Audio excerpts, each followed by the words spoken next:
Mesdames, Messieurs, bonjour et bienvenue sur Espace Miné pour le compte de la 3e édition de cette semaine. Ce matin, nous sommes mercredi et c'est mercredi Diaspora. Nous allons encore marquer un temps d'arrêt sur un sujet très intéressant. Il se compte donc par milliers ces ingénieurs, enseignants, médecins, spécialistes et chercheurs très sollicités dans le monde entier pour leurs capacités, lesquelles, justement, ces capacités qui pourraient être utiles à l'essor de leur propre pays, sauf que ceux-ci hésitent beaucoup à revenir se mettre au service de leur propre nation. On parle bel et bien du Cameroun. Des questions que l'on pourrait se poser ce matin. Comment inverser cet exode des cerveaux? Que faut-il véritablement faire? Qui doit faire quoi? Et pour faire simple, quelles sont les conditions pour un retour utile de la diaspora au pays? On parle bel et bien du Cameroun. C'est donc à ces questions que nous essaierons de répondre sur le plateau de Espace Miné avec les démineurs qui sont encore parmi nous ce matin. Vous aurez de nouveaux visages, bien évidemment, ce mercredi matin pour également, n'est-ce pas, avoir de nouvelles analyses, de nouvelles opinions. Mais avant, nous aurons déjà eu le temps de faire un tour en kiosque à travers la revue de la presse. Claudia Ntia viendra donc encore faire ce qu'elle sait mieux faire, lire pour nous toutes les unes parues en kiosque en ce jour. Nous aurons également la sagesse du jour avec Pierre Blériot et Niémec, et nous n'oublierons pas la dénonciation de ce fait de société qui nous énerve, qui ne nous plaît pas du tout et que nous hésitons peut-être à dénoncer à la maison, dans nos quartiers, autour de nous, ici sur ce plateau. Nous allons taire les silences. Mesdames, Messieurs, lorsque tout ceci est dit, permettez-moi donc de dire bonjour à nos invités, à nos panélistes sur le plateau ce matin. Alors, on va commencer par la droite, comme à l'accoutumée. C'est un visage que vous connaissez beaucoup plus dans la presse écrite. Il est directeur de publication du Direct Info. Monsieur Samuel Mbonjok, bonjour et bienvenue sur le plateau d'Espace Miné. Bonjour Viviane Andrea, bonjour à tous les copanélistes, bonjour à tous les téléspectateurs d'Info Télévision. C'est toujours un plaisir d'être là et peut-être une grande première, vous à la modération. Merci déjà pour la confiance renouvelée. Merci à vous. Oui, malgré notre agenda assez serré, assez chargé, on a tout fait pour dégager du temps pour être là. On ne peut pas bouder un plateau d'une telle envergure quand même.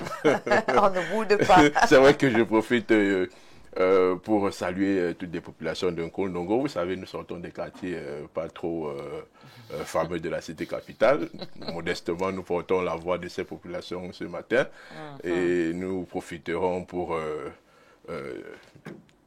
porter haut les revendications de ces populations de Ndongo qui, à proximité de la poste centrale de Yaoundé, sont véritablement dans la galère, dans la misère, dans des conditions pas du tout réluisantes pour des populations citadines. Donc, nous allons essayer d'apporter notre modeste contribution au débat ce matin. Merci beaucoup d'avoir accepté notre invitation. Ça n'a pas été facile de vous avoir. Depuis hier, je vous cours. Oui, nous sortons des grands événements. Vous avez sans doute appris les états généraux sur la gestion des ressources en déchets au Cameroun. C'était une grande journée hier. Il fallait préparer les communications là-dessus. Oui, ce matin également, j'ai une autre réunion très importante qui commence à 10h. Je me suis fait représenter parce qu'il fallait honorer à ce plateau. Il s'agit d'un comité de pilotage de l'autoroute Yaoundé-Simalé. Vous savez, il y a beaucoup de mouvements dans le secteur urbain au Cameroun, malgré que certains semblent ne pas voir les choses bouger, mais vraiment un travail de fond est en train d'être fait du côté du ministère de l'Habitat et du Développement urbain.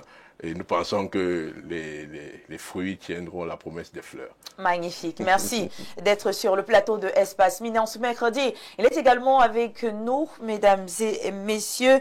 Lui, c'est monsieur Francis Essomba, un homme politique très connu. Bien le bonjour et surtout, bienvenue sur notre plateau.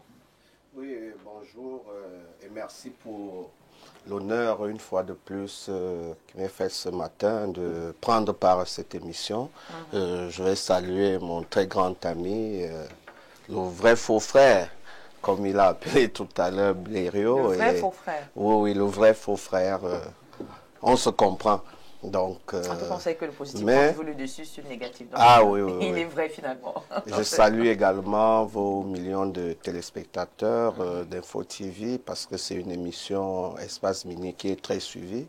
Je prends soin la peine chaque fois que j'en ai le temps, l'occasion de suivre cela à partir de mon bureau. Mais c'est avec un cœur meurtri quand même que j'ai accepté prendre part à l'édition de ce jour parce que j'ai perdu un grand homme, M. Nguema Nicolas, ancien conseiller technique à la CNPS, qui a rendu l'âme dans la nuit à l'hôpital de la Caisse. Donc, malheureusement, c'est des choses qui arrivent. Il faut que la vie continue. C'est pour ça que je suis avec vous pour cette émission. Merci d'avoir fait cet effort. On va quand même prendre l'actualité en votre qualité de conseiller municipal et président de la commission des finances de la mairie. Oui, on ne le dira jamais assez. Hein, la mairie de Ngumzap est un grand malade. C'est un grand malade. Malheureusement, nous en sommes là parce que au jour d'aujourd'hui, les textes de la décentralisation sont piétinés par l'exécutif. Rendez-vous compte, nous sommes en fin avril 2025. On n'a pas, à ma qualité de président de la commission des finances, je ne sais pas ce qui a été exécuté comme budget en 2023. C'est vrai ça? C'est très vrai. Les comptes n'ont jamais été présentés au conseil municipal, les comptes 2023. Ceux de 2024, n'en parlons plus. Nous sommes en fin avril, le budget 2025, on ne sait pas ce qu'il en est. Et l'État regarde ça. Nous sommes fatigués d'écrire, d'interpeller l'administration. Et là, moi, je comprends vraiment le président national du RDPC qui a mis beaucoup de temps pour passer à cette phase de la décentralisation, parce que si nous avons 100 exécutifs comme la nôtre, le Cameroun ferait 25 ans un bond en arrière. Donc c'est une situation déplorable que les populations de ce côté du pays vivent en ce moment, mais nous en sommes là. En tout cas, merci. Merci d'avoir accepté notre invitation malgré la situation triste par laquelle vous passez ce matin. C'est vrai que nos invités arrivent à compte-gouttes. On a encore voilà, un panéliste qui va nous rejoindre. Pierre Blériot Niémé, quant à lui, est confortablement installé. Il va nous aider à décrypter encore ce matin ce sujet passionnant, ce sujet intéressant qui est à l'ordre du jour. Pierre Blériot Niémé, notre consultant permanent à Info Télévision, alias Castou. Bien le bonjour et surtout, bienvenue sur le plateau de Espace Mini. Bonjour Viviane Andrea et merci de m'associer à votre plateau ce matin. J'aimerais souhaiter au nom d'un ami à moi, joyeux anniversaire à une dame, Émilie Atangana. La caméra, je ne sais pas si c'est votre véritable teint là. Je crois que lui aussi vous êtes très lumineux ce matin. Je ne sais pas s'il a des problèmes aussi avec moi.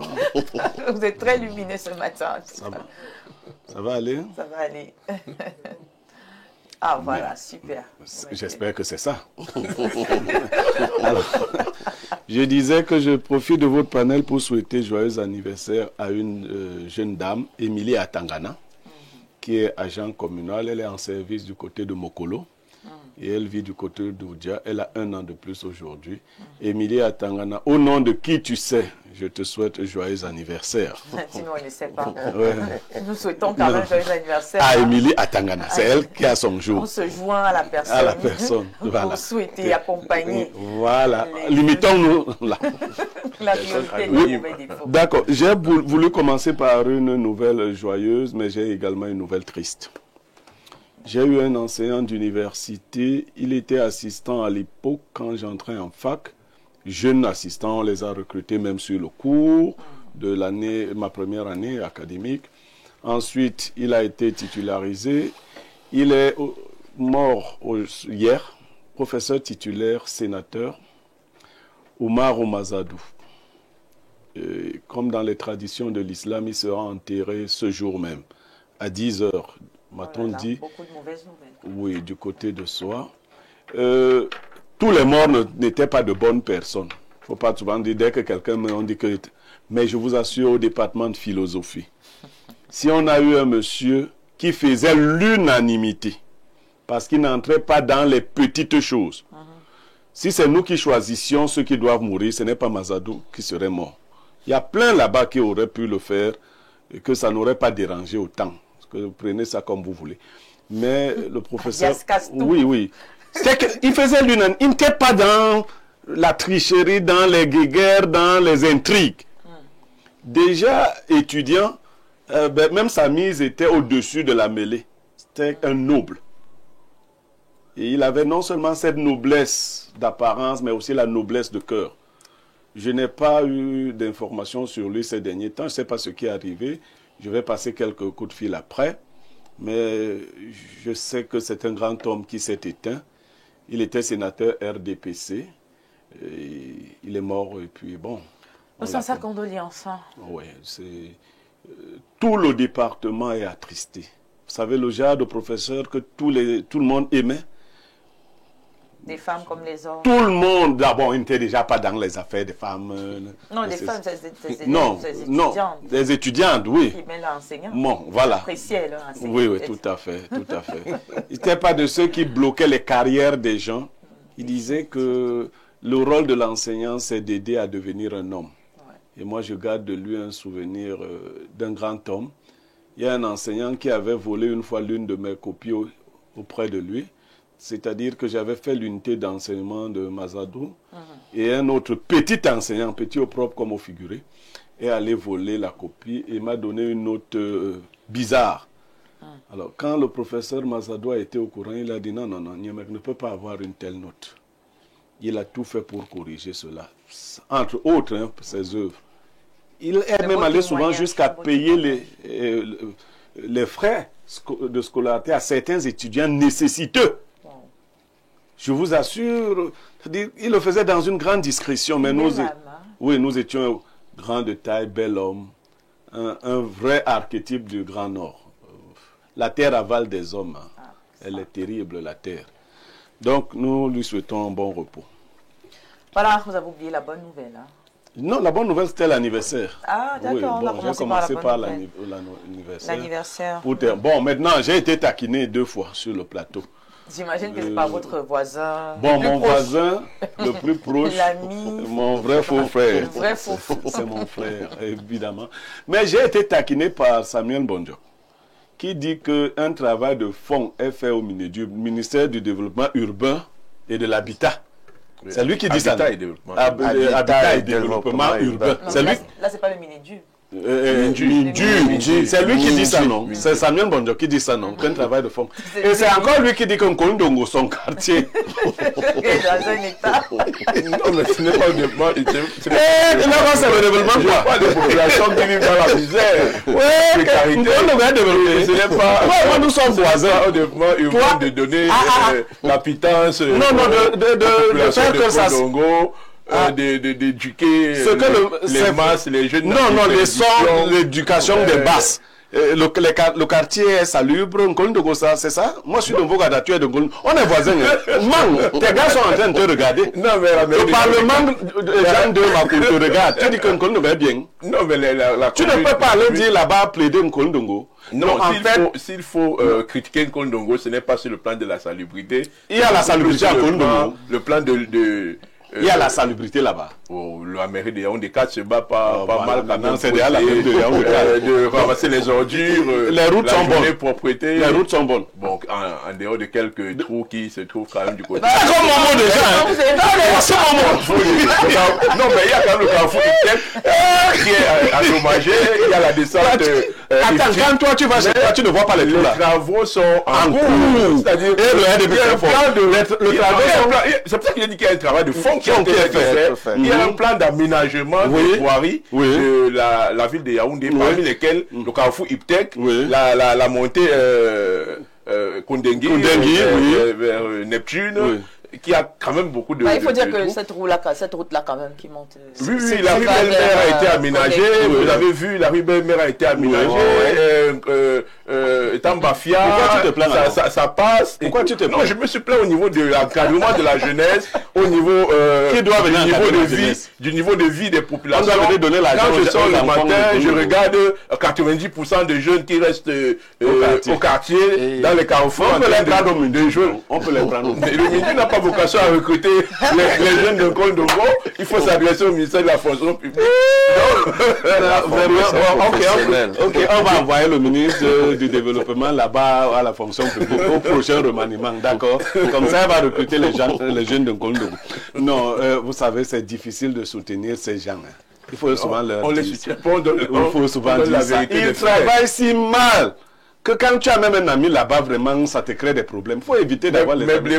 Mais féliciter quand même le fait que les états généraux sur la gestion des ressources en déchets arrivent à point nommé avec la ville de Yaoundé qui faisait les choux gras de toute la presse. Aujourd'hui, les ordures ont disparu grâce aux états généraux. Non, pas avant les états généraux. Il y a un travail de fond. Mais effectivement, les contrats ont finalement été signés avec Isaac, qui a commencé à travailler après 15 mois. Vous savez, le débat n'a pas encore commencé. Voilà, il faut que Blaireau sache qu'il y a un travail de fond. Il a le du Mes chers panélistes, le débat n'a pas encore commencé. Samuel Bonjour, tu vas payer la facture du service commercial et marketing à la fin de l'année. Nous sommes dans le débat. Quel débat? Nous sommes pour parler de ton ministre.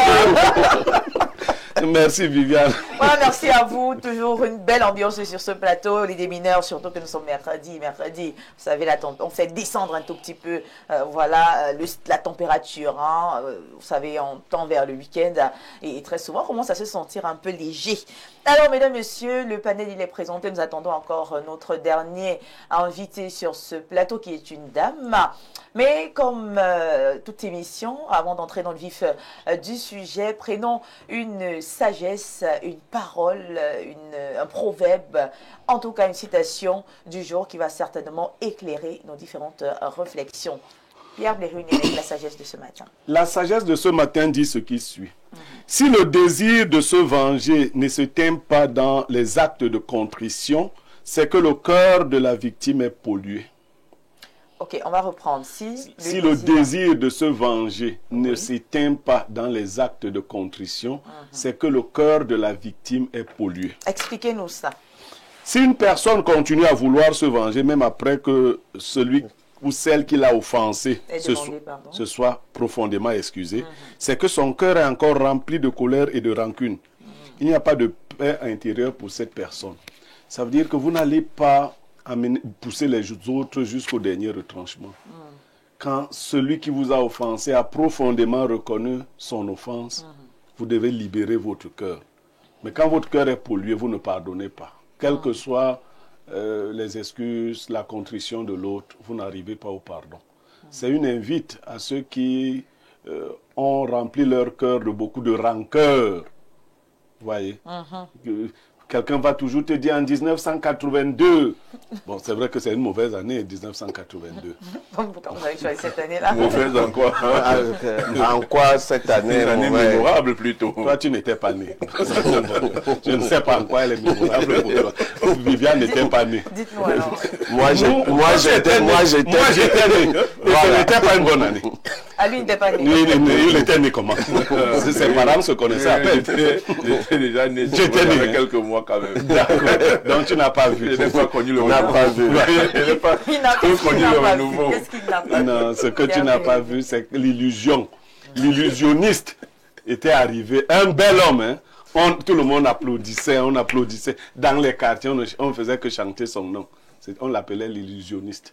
Voilà, donc je vais reprendre cette année-là. Donc je veux dire que si quelqu'un continue de ressasser le passé négatif, malgré tout ce que vous avez fait comme effort, Viviane, ne vous en tenez pas à une telle personne. Son cœur, son âme sont polluées. D'accord, merci. Il faudrait donc pardonner au renouveau, apparemment. Samuel, non, le renouveau ne sert jamais à manquer. Le renouveau ne sert pas à manquer. Au contraire, on ne dit pas ici que si tu continues à faire du mal aux gens. Non, ce n'est pas ça. On a dit si tu demandes pardon, tu changes de voix. En tout cas, chacun son contexte. En tout cas, c'est une belle citation, un beau conseil. Hein, oui, très beau conseil, vraiment. Ça rappelle au pardon. Nous sortons de la Pâque et je crois qu'il faut vraiment que nous apprenions à pardonner. Mais c'est la chose la moins partagée quand même dans notre société. Les gens sont devenus très chauds, ça bouillonne dans les quartiers. Nous qui vivons en Kolndongo, ça se cravache très dur contre la vie dure et tout ce que nous pouvons subir comme traumatisme. La société est elle-même devenue violente. Mais est-ce que parfois, c'est pas parce qu'on a l'impression que le pardon ne vient pas du cœur, qu'il n'est pas sincère, et du coup, on a du mal quand même à pardonner. Bon, les économistes aiment dire que c'est un problème systémique. C'est trop français. C'est-à-dire que le système global ne favorise pas le pardon. Et puis, on est sous pression, on est sous tension, on tire le diable par la queue. C'est peut-être pour ça que c'est pas trop partagé chez nous. Mais dans les sociétés les plus évoluées quand même, on peut quand même vivre le pardon de temps en temps. D'accord, merci beaucoup. Est-ce qu'à un moment donné, si on ne nous a pas pris le pardon dans votre famille, vous allez forcément vous retrouver à ressasser toujours le négatif, si vous avez grandi dans une famille où on ne pardonnait jamais? C'est vrai que moi particulièrement, je suis issu d'une famille très chrétienne, où le pardon est la chose la mieux partagée par tous. Mais comme l'a dit Samuel tout à l'heure, la société parfois amène des gens, des personnes à se radicaliser et puis à être comme des blériot qui pensent que... Comment est blériot? Qui pensent que le renouveau est impardonnable, alors qu'un bon communicateur qu'il est, il est assis aujourd'hui devant un plateau de télévision. Grâce au renouveau. Grâce au renouveau. C'est-à-dire qu'ils auraient pu me fermer la bouche. Non, grâce au renouveau, c'est-à-dire que avant le renouveau, vous ne pouviez pas être... Déjà, il n'y avait pas la télé avant le renouveau. C'est le renouveau qui a fait venir la télé. Le renouveau a fait venir la télé. Le renouveau a permis à ce que vous puissiez dire tout ce qui vous vient à la tête. Libérer la liberté d'expression. Vous dites que cet homme-là, il était très beau, c'était un illusionniste. Bon, nous, les adeptes, les défenseurs du renouveau, nous on vous pardonne de l'avoir dit. Donc, vous êtes pardonné. C'est sa propre sagesse. Oui, il est pardonné ce matin. Il est pardonné pour avoir dit cela. Le RDP, c'est trop fort. L'émission commence vraiment c'est très fort. Des tirs à balles réelles. des balles réelles ce matin. En tout cas, voilà, merci beaucoup. C'était la sagesse de ce matin. Que tout le monde essaye d'appliquer cela parce que voilà, le pardon, c'est quelque chose de bien. Ça vous libère d'abord vous-même avant de libérer l'autre à qui vous accordez ce pardon. Merci encore à Pierre Blériot-Niémé pour la sagesse de ce matin qui va certainement changer des mentalités, aider à avoir une meilleure réflexion. Tout de suite et maintenant, mesdames et messieurs, on va faire le tour d'horizon de l'actualité. En kiosque, on va essayer de voir ce que nous propose les directeurs de publication ce mercredi matin. Quelles sont les grosses unes à ne surtout pas rater aujourd'hui, mesdames et messieurs? On les découvre juste après la transition.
Et après la sagesse des anciens, écoutons donc la voix du présent, mesdames et messieurs, que disent les journaux ce mercredi matin avec Claudia Ncha. On va découvrir, mais d'abord, bonjour. Bonjour Viviane Angria, bonjour à tous les téléspectateurs d'Espace Unique que je retrouve nombreux ce matin, c'est un plaisir. C'est un plaisir également de vous avoir sur ce plateau. On va y aller tout de suite et maintenant avec les unes. Nous ouvrons avec le journal de Dieudonné Vengbala. On en a deux, Info Matin ou la météo. Le crêpe de Madère, la météo. La météo est à l'honneur. Viviane Angreya, voici donc des événements qui ont marqué l'actualité au Cameroun ces dernières 24 heures. À la une, ce troisième jour de la semaine, gaz de pétrole liquéfié. Le crêpe de Madère, la météo nous informe ce matin que la construction du centre emplisseur des Belova a été lancé hier 22 avril par le ministre du Commerce, Luc Magloire Mbagatangana. The Guadeloupe Post Daily s'intéresse également à cette actualité que nous retrouvons en petite oreillette de ce journal. Nous pouvons lire en page 3 et Belova, Minister leads Foundation of CSPH Funded Gas Filling Station. Dans la suite des informations parues en kiosque ce mercredi, le quotidien Info Matin nous propose deux informations. Tout d'abord en grande tribune, Dieudonné s'intéresse au projet hydroélectrique de Nachtigal. Il présente le modèle de partenariat public du Cameroun valorisé à Washington. Au bas d'une de ce journal, on parle d'hygiène et salubrité. La première dame du Cameroun, Chantal Biya, honore les Women's Clean City de Douala. Les temps forts de cette cérémonie sont à découvrir en page 3 de ce journal. L'Indépendant est en kiosque ce jour. Le journal qui s'intéresse à l'actualité politique dans le Grand Nord nous indique où se trouve le front de la rupture. Et puis, communes, communautés et régions, le quotidien à Capitaux Public Cameroun Tribune nous fait savoir que l'avenir de ces collectivités territoriales décentralisées se trouve dans la digitalisation. Pour aborder la question, Marie-Claire Nana nous informe qu'un atelier national sur la modernisation des CTD s'est tenu hier au nom du président Paul Biya par le Premier ministre Joseph John Gouté. La nouvelle expression nous plonge dans les souvenirs. Souvenez-vous de l'homme de Dieu, Angèle Bernveng. Il y a 30 ans, le prêtre avait été assassiné dans la nuit du 22 au 23 avril 1995 dans son domicile en Kolafemé, près de Yaoundé, dans des circonstances jamais élucidées. Angèle Bernveng, un prophète incompris, l'histoire intégrale, le parcours du pasteur est à découvrir dans ce journal. L'actualité en kiosque ce matin, c'est aussi la communauté économique et monétaire d'Afrique centrale. Le quotidien Mutation qui aborde l'actualité nous informe que la crise plane toujours. Georges-Alain Boyomo présente la situation en page 7. Une crise pouvant en cacher une autre. Mutation nous donne les derniers rebondissements concernant la grève des enseignants. Au bas d'une de ce journal, on apprend que les syndicats promettent de passer à la vitesse supérieure. Affaire à suivre en page 8. Un peu de littérature ce matin. Le quotidien Le Jour nous propose l'ouvrage du professeur Octave Jokungena, intitulé Vision 2040, un livre pour changer le Cameroun. La dédicace de l'ouvrage a lieu ce jour à Yaoundé. Entre les lignes, vous allez découvrir les 100 propositions faites par l'auteur pour redresser le Cameroun. Aux amoureux du sport, Aman Mana partage avec nous cette mauvaise nouvelle qui nous vient du côté du canon sportif de Yaoundé. Eh bien, sachez que le coach Olivier Nankam a été limogé de ses fonctions pour mauvais résultats. Autre information à retenir ce matin, il faut savoir que dans le Mayo Tianaga, l'insécurité monte d'un cran. 149 ménages ont été déplacés en 7 jours à cause de Boko Haram. Le quotidien régional d'information du Nord Cameroun, le du Sahel, décrit globalement la situation qui prévaut dans cette partie du pays. Cap à présent dans la région de l'Est. Le quotidien Le Témoin revient sur la mobilisation historique dans la région du Soleil Levant. Joseph Lé, porté en triomphe par plus de 45 000 militants. Le compte-rendu est à lire dans ce journal. Je clôture l'acte 2 de la revue de presse ce jour avec le quotidien Éco-Santé. Joseph Benboum écrit pour faire le plaidoyer pour la souveraineté vaccinale. À ce sujet, le tabloïd nous renseigne que des parlementaires sont mobilisés pour un financement durable. Viviane Angreya. Merci beaucoup pour cette belle lecture des unes proposée par la presse écrite en ce troisième jour de la semaine à la maison. On espère que vous avez écouté avec beaucoup d'attention. Alors, on va poursuivre avec une analyse. Bien évidemment, un arrêt majeur s'impose avec le journal Info Matin, sa grande une, qui nous parle du projet hydroélectrique de Nachtigal, le modèle de partenariat public-privé valorisé à Washington.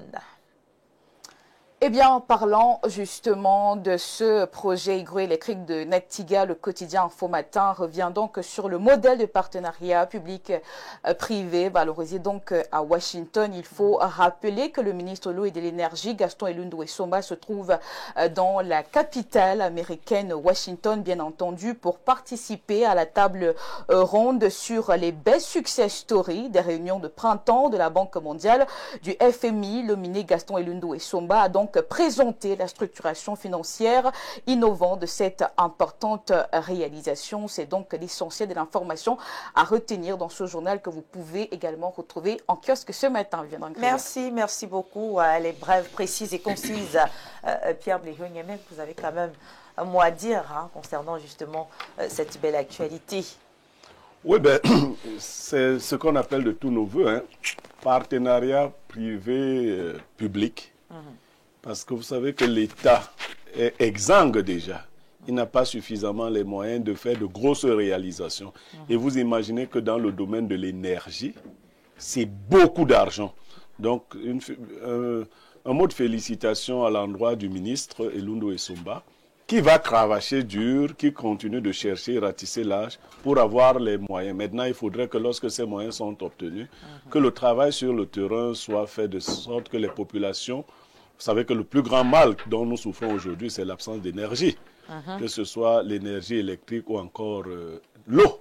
Oui. Donc, il fait déjà un travail remarquable, qu'il poursuive dans ce sens.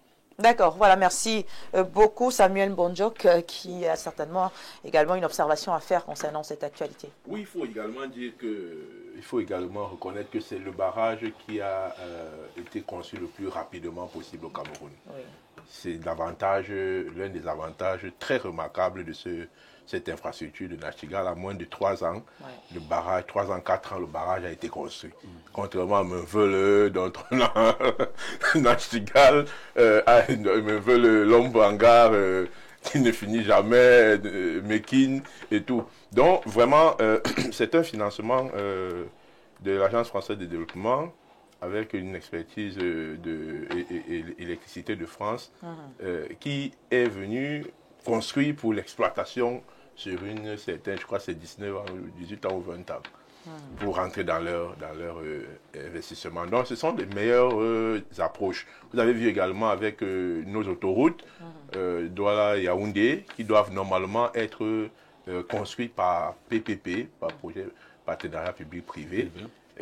Parce que l'État ne peut pas soutenir un certain nombre d'investissements vu la difficulté économique dans laquelle nous sommes plongés. Et je voulais également saluer l'actualité de Cameroun Tribune qui parlait de la digitalisation des collectivités territoriales décentralisées, qui est un outil fondamental pour le développement local. Et les travaux ont été ouverts hier par le Premier ministre chef du gouvernement. Ça se clôture tout à l'heure dans l'après-midi. Nous y serons parce qu'il faut véritablement être au carrefour des grandes révolutions de notre pays, qui, contrairement à ce que Bléjo Niémé pense, il y a véritablement un travail de fond qui est en train d'être fait parce que la digitalisation aujourd'hui, que ce soit de la fiscalité locale, que ce soit des actes d'état civil, que ce soit de la gestion des ressources humaines dans les CTD, que ce soit...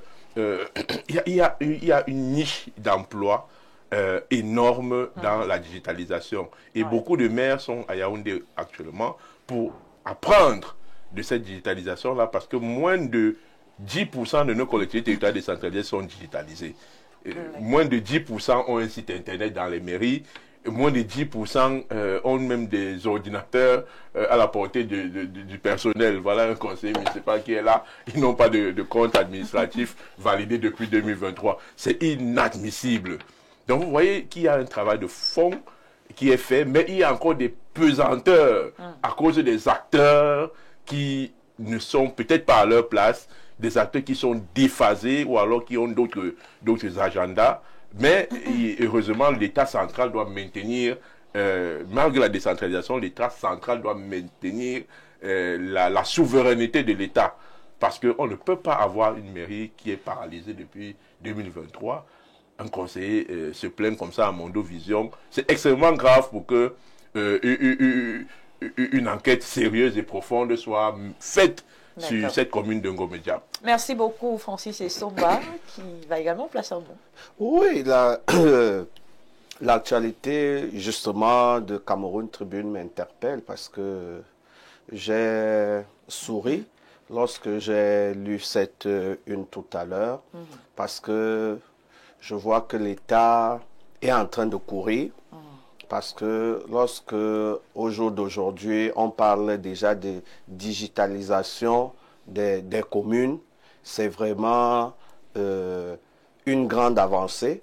Mais pour le déplorer, je vais quand même saisir cette occasion pour inviter ceux-là des maires qui pensent encore que nous sommes à l'âge de la pierre taillée, où les choses sont faites de manière archaïque, où chacun gère la mairie comme son porte-monnaie. Parce que lorsqu'on parle de digitalisation, ça veut dire que tout est sur la place publique. Ça veut dire que les règles dans le fonctionnement, dans la gestion d'une commune sont déjà maîtrisées. On va présenter ces comptes-là, puisque je faisais allusion au compte, au budget tout à l'heure. C'est des choses qui doivent se retrouver dans le site internet de la commune. Parce que ça doit être connu de tout le monde. Voilà, transparent. Mais si c'est une gestion opaque où on ne sait pas où on en est, pendant qu'on parle de digitalisation, je pense que mon maire a eu mal au ventre On peut digitaliser on ne peut pas digitaliser. Il y a la lumière là-bas. Il y a la lumière, son bureau est équipé avec les ordinateurs, le secrétariat général, il y a tout ce qu'il faut. Ngomdjaba est éclairé constamment. On peut digitaliser on a quelques problèmes. La mairie a un groupe électrogène. D'accord.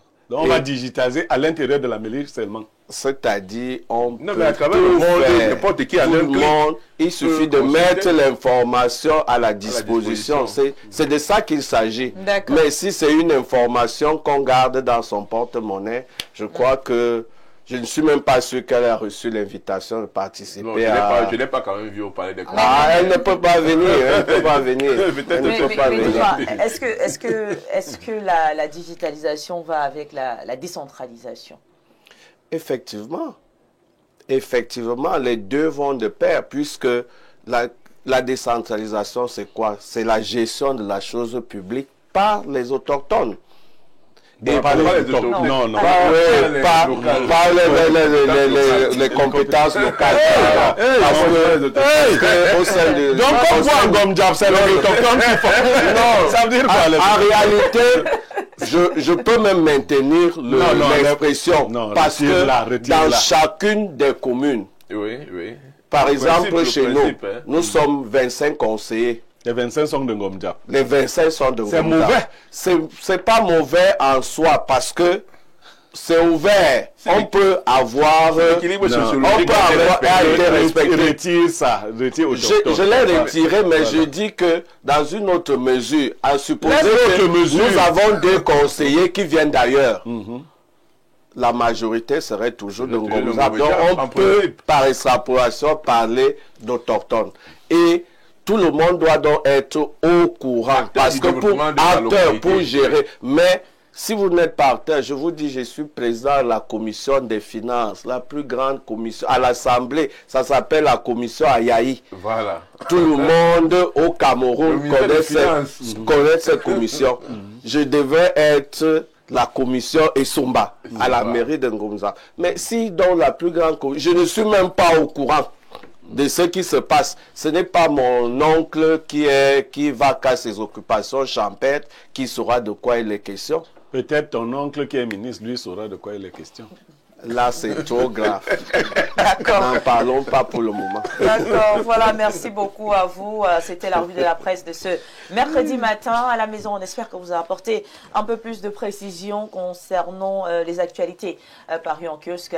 Et bien évidemment, pour avoir davantage d'informations, rendez-vous en kiosque avec la somme de 400 francs CFA seulement.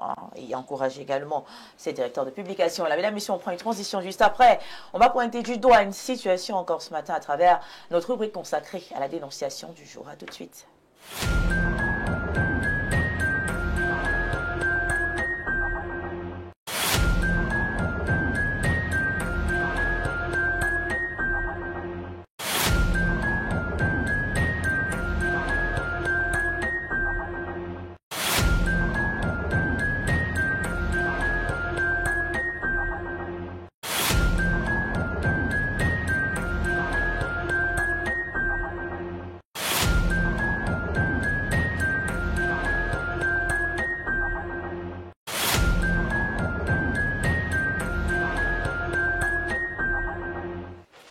chaque jour, une situation, une injustice en fait qui mérite qu'on s'y attarde. À travers la dénonciation du jour, nous repassons la parole à Pierre Bliro-Ignemec pour la dénonciation de ce matin. Alors, Viviane Andrea, s'il ne dépendait que de moi, il y a certaines dénonciations que je ne prendrais pas. Mais comme c'est des gens qui souffrent, je présente leur cas. D'accord. Une jeune dame est venue me voir, elle est fonctionnaire. Elle a reçu il n'y a pas très longtemps ce qu'on appelle le rappel. Elle a attendu à peu près 3 ans et elle a reçu son rappel. Seulement, la situation qui se présente à elle, c'est que son frère, son grand frère, qui est par ailleurs aussi fonctionnaire et qui a commencé à travailler avec elle, est allé voir leur maman. C'est des enfants élevés juste par la maman seule, donc famille monoparentale. Pour que cette maman convainque la sœur de prêter, laissez-moi vous dire, sur les 6 millions que la dame a eu, 4 millions à son grand frère, qui est sur un projet qu'il dit prometteur. La jeune fille m'a dit qu'elle est très gênée parce qu'elle ne désobéit pas souvent à sa maman. Mais que depuis que son grand frère, lui, il travaille, il ne lui a apporté aucun soutien. Elle a attendu 3 ans, c'est un petit ami qui la soutenait ici et là. Maintenant qu'elle a son petit truc, elle voudrait bâtir sa vie, orienter ses investissements. Sa maman lui dit qu'il faut qu'elle fasse ce prêt-là à son grand frère, 4 millions sur 6. Elle m'a demandé mon point de vue, que je lui ai donné en offre. Mais j'ai estimé que comme d'autres familles sont souvent dans de telles situations, c'est une histoire qui mérite d'être portée à l'attention des uns et des autres pour qu'on l'analyse ici. D'accord, donc si je comprends très bien, c'est la maman qui veut imposer, n'est-ce pas? Qui impose à sa fille, parce que le frère n'a pas eu lui-même le courage de demander. Et en fait, il faut peut-être préciser que la fille a remis son argent à leur maman pour garder, en attendant de... Et donc le frère est au courant que la maman garde l'argent. Il sait tout, et il est allé voir sa maman. Mais la maman ne lui a pas donné. Elle demande à sa soeur... Donc elle met la pression quand même. Oui, oui, bien sûr, elle met la pression. Prête ça à ton frère, vraiment, vous êtes en famille. C'est le garçon qui est l'aîné. Donc c'est l'aîné qui veut prêter chez la petite soeur. Chez la petite soeur. Lui travaille depuis longtemps. Il n'a jamais porté soutien à sa petite soeur. D'accord, un prêt. Donc ça soulève le problème des prêts en famille. Hein. Moi je sais que... Non, mais le montant aussi sur le montant global. 4 millions de francs CFA. Sur 6. Ce n'est pas la sorcellerie. Bon, je pose d'abord la question. Ne donnez pas, attendez. On ne va pas donner notre point de vue. On a donc justement nos panélistes sur le plateau qui ont écouté la dénonciation de ce matin qui soulève le problème de prêt. Est-ce que vous êtes pour les prêts en famille et surtout ce genre de somme? On parle de 4 millions de francs CFA, c'est quand même énorme, hein, Samuel Bonjok.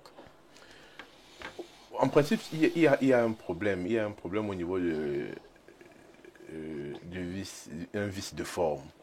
Un vice de forme parce que vous ne pouvez pas avoir besoin d'emprunter de l'argent à quelqu'un et vous passez par une personne interposée. Hein? C'est déjà une pratique qui s'apparente à de l'insérieux. Vraiment, s'il faut le dire comme ça. Et de deux, 4 millions sur 6 millions quand même que la dame a reçu, je crois que c'est assez énorme. Maintenant, le monsieur n'a même, la dame n'a même pas une lisibilité sur l'affaire que son frère veut monter. Parce que votre frère peut monter une affaire, il vous en parle, vous trouvez vous-même l'opportunité d'entrer dans l'affaire peut-être comme actionnaire ou comme partenaire pour que vous partagiez les dividendes. Ça existe dans les familles. On peut créer des entreprises familiales et voir comment on peut se mettre ensemble pour faire un business.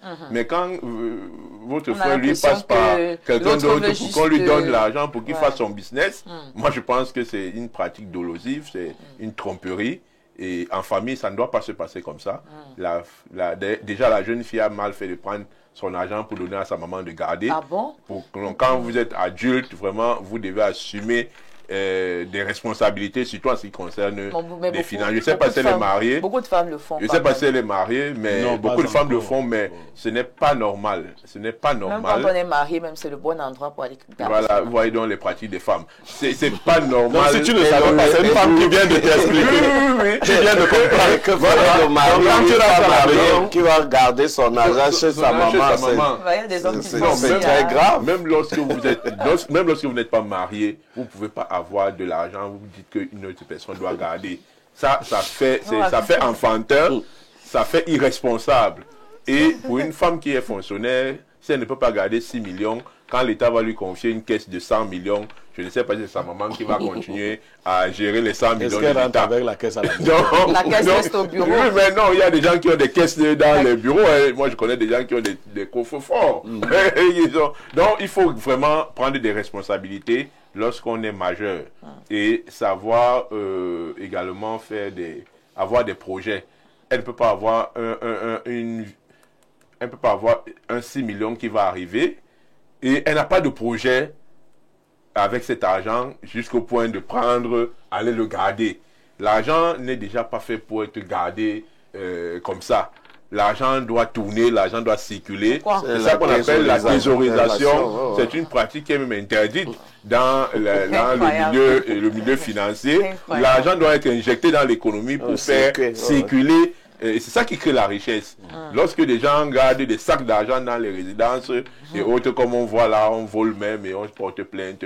On a le courage d'aller porter plainte qu'on a volé 100 millions, 200 millions dans les maisons. C'est interdit par la loi. Donc, la dame ne doit pas prêter l'argent à son frère parce qu'elle n'a pas de lisibilité sur le projet de son frère, elle n'est pas impliquée dans le projet de son frère. Non, ils peuvent quand même, elle-même doit également... quand même signer, ils peuvent faire quelque chose de façon non, même là, ça ne passe pas. La reconnaissance de dette ou quoi que ce soit, non. La maman est ça ne passe pas là. La maman ne doit pas tolérer ce genre de choses. Pour une maman sérieuse... On a l'impression qu'il y a parfois des mamans qui choisissent, qui aiment plus certains enfants. Une maman sérieuse, elle doit être impartiale et permettre également à sa jeune fille d'avoir des projets pour sa vie. Investir. Et surtout que le grand frère ne se montre pas assez honnête parce qu'on dit bien qu'il n'a pas prêté également ses cours à sa petite sœur alors qu'il travaille depuis. Quelqu'un qu'on ne peut pas arrêter. Est-ce que vous allez pouvoir faire arrêter votre frère? Voilà. Si ne vous donc, pas. Du coup, vraiment, elle peut aider son grand frère avec l'argent qu'elle a reçu. Elle dit, bon, je te donne peut-être 500 000.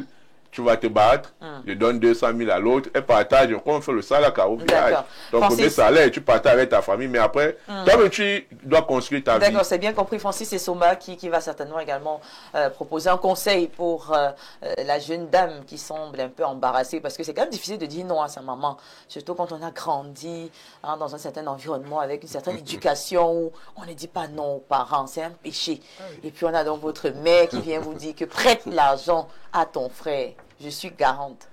Oui, moi, pour ma part, je pense que la famille est cet endroit-là, cet espace de vie où on doit naturellement être en confiance et se faire confiance les uns envers les autres. Déjà, ce frère, si sa sœur ne croit pas déjà à son affaire, vraiment, je ne pense pas que ce sont des personnes externes qui viendraient croire à ce business-là. Et il est donc risqué. Déjà, comme l'a souligné Samuel tout à l'heure, l'approche n'est pas la meilleure parce qu'il devait aller vers sa sœur et lui dire, voilà ce que je veux faire. Et comme tu as de l'argent, voilà, je propose ceci. Et la sœur... Pourquoi la mère a même d'abord dit au frère que la sœur avait de l'argent? Est-ce que la banque parle? C'est vrai, la banque ne parle pas, ça c'est déjà l'erreur. L'information, c'est l'information, c'est le rappel, la famille, c'est la famille, la famille est au courant, mais la première erreur, c'est d'avoir permis à la maman d'être au courant. Parce qu'avec son cœur de mère, elle voudrait voir son fils réussir. Elle se dit, bon, voilà une aubaine. Elle qui ne comprend pas grand-chose, je me dis, à cette affaire qui est proposée par son fils. Mais elle sait, bon, moi j'ai de l'argent de ma fille, je peux te donner. Elle va me faire quoi avec ça? Oui. Or, la fille devrait être plus confortable. C'est elle qui devrait dire au garçon, ok, je suis d'accord, allons chez maman, elle a quelque chose et... je vais mettre ça à disposition. Mais l'inverse, vraiment, on est déjà parti pour un problème qui ne sera pas résolu. D'accord. Merci beaucoup, Pierre Blého. Quel est donc ce conseil que vous avez donné en offre à la dame concernés par cette situation. Bon, j'ai été bref dans le conseil. Ça, pour la dame. Je lui ai dit d'aller reprendre son argent. Ah non, elle a enlevé son argent. Là où c'est la première chose. Quand quelqu'un t'apporte déjà de telles idées, donc qu'elle aille là-bas, qu'elle prenne son argent. Elle va me le faire à son insu. Je dis, non, pas à son insu. C'est vrai qu'elle m'a dit qu'elle n'ignore pas les cachettes de sa maman et tout. Elles sont vraiment fusionnelles. Mais je lui ai dit, va, tu lui dis, remets-moi l'argent. Elle prend d'abord l'argent. Je comprends, Viviane, beaucoup de jeunes filles ont grandi dans cette fusion avec leur maman. Et même quand elles sont en mariage, elles ne sont pas mariées à leur mari. Hein. Bon, elles sont, oui, vous êtes mariés à votre maman parce que vous prenez les biens du couple, vous allez les sécuriser chez votre maman, ce qui est dangereux. Elle n'est pas encore mariée. Deuxième chose, il y a deux hypothèses. Si le monsieur, comme il est fonctionnaire, n'est pas sous un crédit, je favorise le fait que tu prennes un crédit. Moi, ta soeur. Nous pouvons être cochons tous les deux, mais c'est ton sale. Comme tu es fonctionnaire, c'est toi qui passes en premier. Je ne suis pas la banque. Pas prendre le crédit à la banque, là-bas. Si tu ne payes pas, c'est là-bas que ça va se gérer. Deuxième chose. Troisième chose, et ça c'est Samuel qui l'a dit. Toute une jeune fonctionnaire, je lui ai dit, mais toi jusqu'au jour de ton rappel, tu n'as pas eu une idée de comment tu vas orienter ton argent? C'est beaucoup trop pour toi? Vous comprenez donc qu'il y a des gens à qui il ne faut pas donner de l'argent. Elle a des projets à très long terme. Donc non, mais très long terme, effectivement, elle a 6 millions. Elle devrait avoir lancé ses propres projets pour que sa maman n'ait pas l'idée de venir avec la sorcellerie. Moi, je ne ramène pas. Fille à maman, dans les récits fille à maman. Moi, je ne ramène pas ça à mon niveau. Parce que moi, mes conseils sont brutaux. Ma maman, comment tu vas même faire pour me suggérer de prendre les 2/3 de ma fortune et de remettre à quelqu'un parce que lui, il a ses projets. Non. Vous voyez, l'idée des mamans ici, c'est que son fils, il faut qu'il réussisse sa vie. Mais c'est un fainéant. Bien sûr. Il a réussi quoi jusqu'à présent? Voilà. Il est méchant. Il a aussi eu un rappel. Parce qu'il a eu son rappel. Il sait que sa soeur a eu le rappel. Maintenant, il part faire la petite sorcellerie. Comme il sait que maman... Non, non. Prends ton argent. Tu le sécurises. Et d'ailleurs, tu n'aurais même pas dû l'enlever de la banque. De la banque. Si tu n'avais pas un projet. Ta maman n'est pas plus sécure que la banque. C'est-à-dire que si tu n'as pas un projet, et ça je donne un conseil à tous les autres. Qui va te générer plutôt des intérêts. Voilà, vous sortez, banque, on vous paye. Si vous n'êtes pas affilié à cette banque-là, affiliez-vous directement à une autre banque pour que votre argent partant de telle banque aille dans la banque où vous êtes affilié. Votre argent dort d'abord. Vous avez le temps de réfléchir. Vous retirez exclusivement ce que vous allez utiliser pour Saraka. Parce que nous, on est en Afrique. Quand tu attends le rappel, les gens t'aident souvent. Donc, le rappel, ce n'est pas pour toi seul. Au frère, là, pour qui a dit 500 000? Et comment il prend 500 000 dans mon argent? Il n'est pas le seul au monde. Il a peut-être ces 200 000 que tu peux lui donner. Tu fais les petits Saraka. Est-ce qu'il y a des choses à faire pour ta maman pour qu'elle soit plus à l'aise? Tu fais. Le reste, tu réfléchis sur tes propres projets. C'est méchant de venir faire ce... Faut même pas, tu le disais, ne prêtez pas de l'argent à quelqu'un que vous ne pouvez pas enfermer. Et puis quand on fait même un prêt d'argent, il faut faire le ratio. Il faut avoir un certain ratio. Donc peut-être quelqu'un vous demande 4 millions, vous essayez de donner... Enfin, ce que vous savez que... Non, vous avez risquez de non, pas 4 millions. Comment quelqu'un... Qui êtes-vous? Parce qu'il faut le dire, elle est une fonctionnaire... Voilà. Moyenne. C'est un fonctionnaire. Les fonctionnaires n'ont pas d'argent. 6 millions, c'est beaucoup pour un fonctionnaire. Comment tu viens me demander 4 millions si je suis fonctionnaire? Elle n'aura plus jamais 6 millions dans sa vie de fonctionnaire. Dit que ce n'est que le rappel là. Il n'y aura plus un autre événement. À moins qu'elle soit nommée quelque part. Mais dans sa carrière, la solde, elle ne verra plus 6 millions d'un trait. Mais tu viens me demander 4 millions? À un homme d'affaires, si tu es dans les affaires, nous sommes dans les affaires, je connais ta capacité. Et encore que moi, bon, le principe c'est que je ne prête même pas d'argent aux gens du tout. La paix est bien. Oui, oui, du tout. Je ne prête plus. Toutes les personnes à qui j'ai prêté de l'argent, ça s'est terminé mal. Donc je ne prête pas du tout. Je ne suis pas la banque. Tu sais là où il y a la banque. D'accord. Voilà, on va prendre quelques réactions également à la maison ce matin pour voir ce que pensent les uns et les autres. Alors bonjour à tout le panel. Le grand frère de la fille est un grand sorcier. Où est passé son argent à lui-même? La fille doit faire à son grand frère. Faire quoi? Bon, en tout cas, on retient qu'il dit que c'est un sorcier. Alors, Un autre message. Bonjour, la déesse de beauté. Anadège dit à quelque chose malheur est bon. Nous avons pleuré. Voilà la suspension de l'expérimentateur sans réaliser que voilà. Alors, parlons de la thématique. Est-ce que la réponse de la thématique commence? Ah, Viviane Andrea, tu es très sage, ma petite soeur. On ne lit pas des messages comme ça, c'est des mauvais messages. Bon, ok, je pensais, le message il est très long, je pensais Oui, qu'à un même le moment sauter. donné, il y avait la réaction concernant la dénonciation.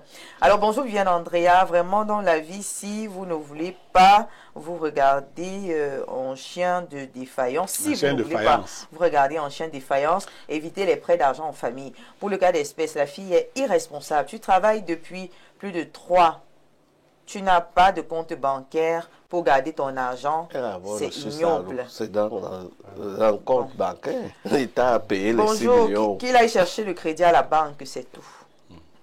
Bonjour Andrea, pour la dénonciation, je déduis que ce grand frère n'est pas sérieux et ce projet-là même est suspect. Qu'elle se méfie même de lui désormais. Chris est long à doigt là. Il va voler cet argent. C'est clair. La maman là. Cet argent va disparaître avant le complice de cette affaire. Allemand. Bonjour Espace Biné, merci à Blériot pour le recadrage du mot autochtone. Voilà, c'est malheureux. Voilà. D'accord, merci. Merci pour votre point de vue, votre remarque. Vous ne loupez rien. Bonjour, la fille ne doit pas céder à la faveur de sa mère. L'argent étant un serviteur et un mauvais maître. Ne donne pas ton argent à ton frère. Donc là, il a écrit la dernière phrase en gros caractère. Bonjour le plateau Espace Bina. À propos de la dénonciation, j'ai le sentiment que la maman a même déjà donné son argent à son fils. Effectivement. Joseph Sanam. Effectivement. Il a dit qu'elle a récupéré ça rapidement. Si ça existe encore. Bonjour, vous savez, les moments, c'est ça. Après, voilà, c'est moi qui vous ai accouché, voilà et tout. Pas facile. Alors, on poursuit avec les messages. Bonjour le panel, il y a agréable mercredi à vous. La dénonciation soulève une question sensible et complexe. L'endettement en famille, je crois que les trois doivent discuter ouvertement ensemble. Ngamba Garougé, parfait depuis Ngoulmakon. Bonjour à vous, les aïopistes du micro. Mais où est passé monsieur Siméon Vomon? Bon, à chacun ses problèmes. D'accord, merci beaucoup. On va sauter pour le moment. On continue avec la dénonciation. Bonjour le plateau, merci pour ce culte quotidien. Je conseille à la jeune dame de vérifier si l'argent est encore présent. La proposition de la maman est très douteuse. C'est monsieur Ban et Gilbert depuis les Essarts, le roi France. Alors, bonjour panel, petite sœur. Je viens juste te dire qu'on ne fait pas le business avec la famille en Afrique et au continent en particulier. C'est de la sorcellerie qui commence là. Le lotus bleu depuis les chutes de la Lobé. Bonjour le panel. J'ai été victime de ce genre de choses. J'ai donné 3 millions à ma soeur. Je n'ai jamais eu l'intégralité de cet argent. Donc ma soeur, fais gaffe. Léo Aïna de Mbankolo. Et toi, tu as quand même eu quelque chose. Bonjour les démineurs. Si c'est la maman qui garde cet argent, qu'elle aille seulement récupérer les 2 millions restants. Parce que la maman a déjà donné l'argent à son fils. La maman a déjà donné l'argent à son fils, qui est un grand sorcier depuis. Et elle veut juste la confirmation de sa fille. Bonjour particulièrement mon grand frère Francis. C'est Serge Thierry Foué-Décounou. Merci. Voilà, bonjour madame, bonjour à votre plateau, j'ai une dénonciation à faire, vous nous recontacterez après l'émission. Bonjour Viviane Andrea, tout le panel, la dénonciation, je poserai juste une question, et si personne n'avait l'idée de l'endroit où ton argent était gardé? Et si personne n'avait l'idée de l'endroit où ton argent était gardé? Bon, je ne sais pas, je ne comprends pas. Voilà, qu'est-ce qu'il veut dire? Oui, personne ne savait que c'est la maman qui gardait l'argent.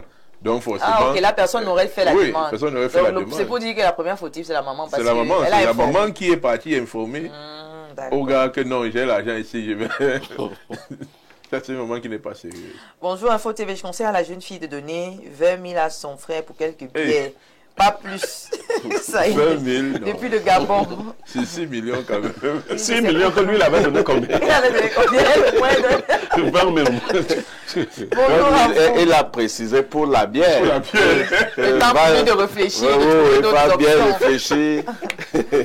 Bonjour le plateau, bonne émission pour la dénonciation du jour. C'est de la pure sorcellerie qu'elle aille même en boîte de nuit si elle n'a rien à faire avec les 6 millions là et que son grand frère aille prendre un prêt à sa banque.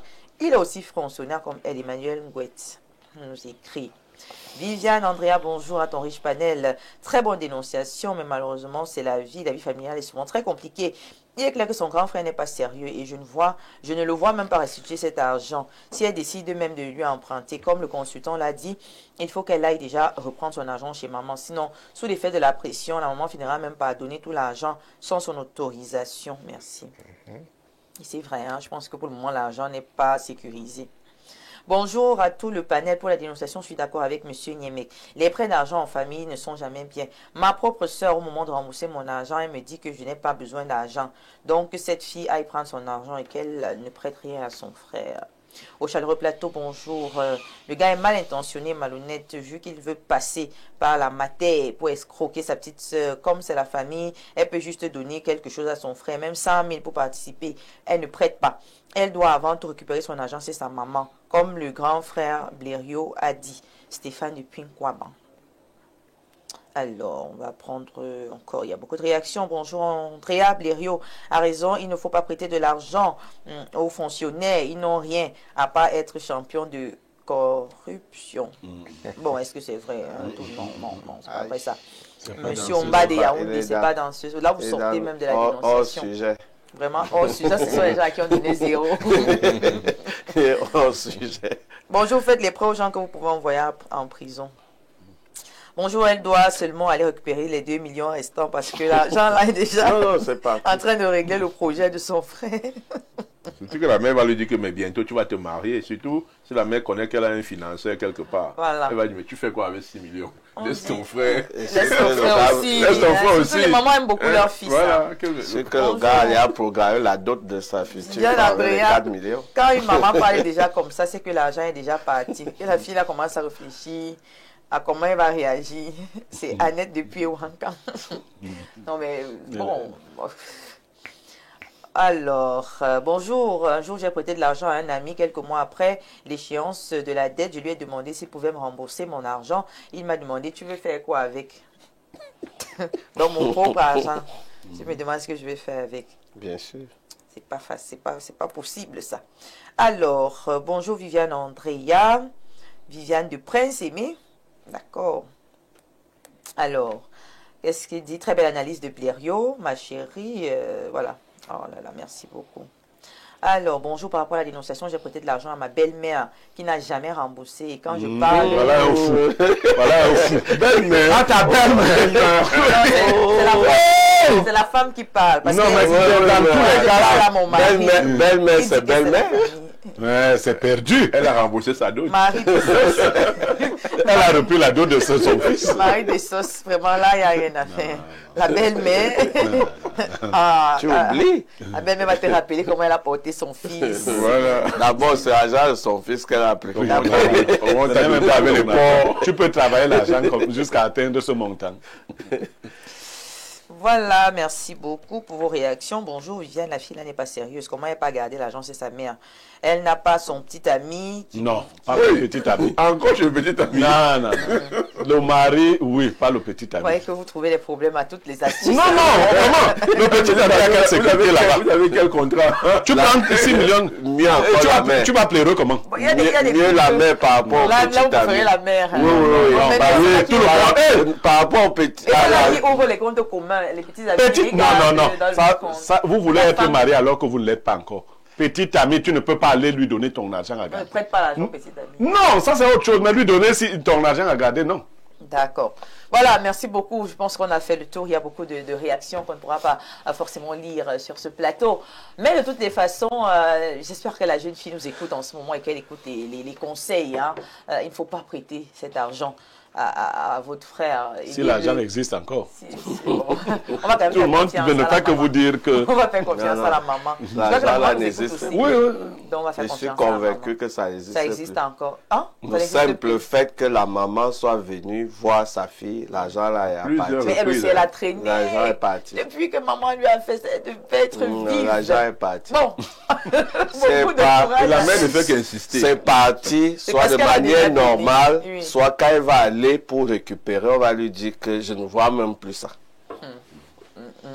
Bon, allez, mesdames, messieurs, c'était la dénonciation de ce matin. On va prendre une transition juste après. Nous aurons sur le plateau un partenaire. À tout de suite.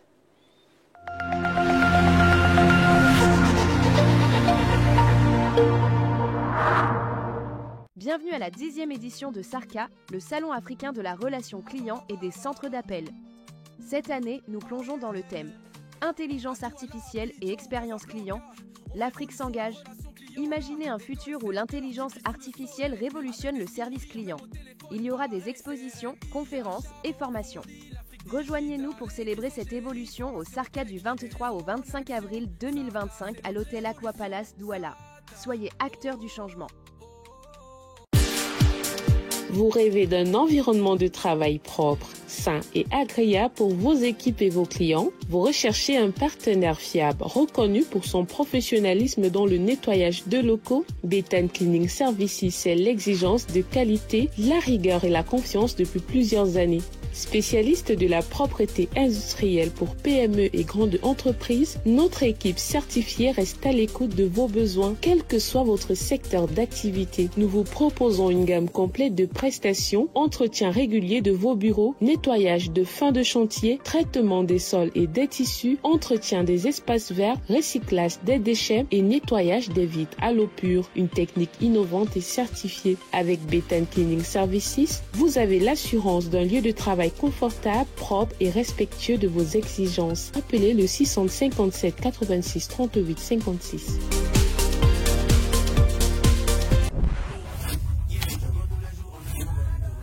Comme moi, Paris c'est bête Momo. Chez BetMomo, ton premier pari est 100% remboursé. Inscris-toi vite sur www.betmomo.com, place ta mise et si ça ne rentre pas, on te rembourse intégralement. Joue l'esprit tranquille et profite du jeu. Offre soumise à condition.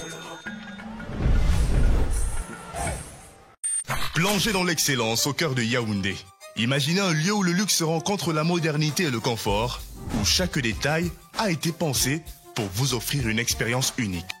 Bienvenue à la résidence Le Mfundi, un chef-d'œuvre signé Société Immobilière du Cameroun, situé dans le prestigieux quartier Hippodrome à Yaoundé. À la résidence Le Mfundi, l'élégance et le raffinement s'harmonisent pour créer un cadre de vie exceptionnel. Découvrez une offre inégalée, 152 appartements haut de gamme, des configurations T1 à T6 avec cuisine américaine et européenne, 954 mètres carrés d'espace de commerce en rez-de-chaussée, idéaux pour vos affaires. 4130 mètres carrés d'espace de stationnement, alliant intérieur et extérieur pour un maximum de confort. 3070 mètres carrés d'espace commun, aménagés pour votre détente et votre bien-être. Chaque détail de la résidence Le Mfundi a été soigneusement étudié pour répondre à vos attentes. Pourquoi attendre? Offrez-vous la résidence de vos rêves dès aujourd'hui.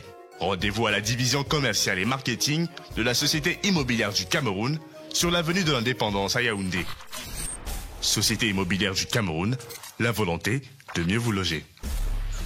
Vous rêvez d'un cadre idéal pour vos séjours à Yaoundé? Une seule adresse, Safari Hotel. Safari Hotel offre 40 chambres VIP et des suites et appartements ultra modernes. Le Safari Hotel, c'est aussi un bar-restaurant ultra chic, véritable carte postale, propice et discret pour vos moments de détente. Avec un parking avant et arrière sous vidéosurveillance et un groupe électrogène qui vous met à l'abri des coupures intempestives d'électricité. Le Safari Hotel dispose également des salles de banquet de 400 à 500 places, de conférences d'une capacité de 150 places, ainsi qu'un service traiteur pour vos événements. Votre hôtel 3 étoiles situé au quartier Sam dans le 3e arrondissement de la capitale, entre la SCDP et Garantie Express, est à 5 minutes du centre-ville.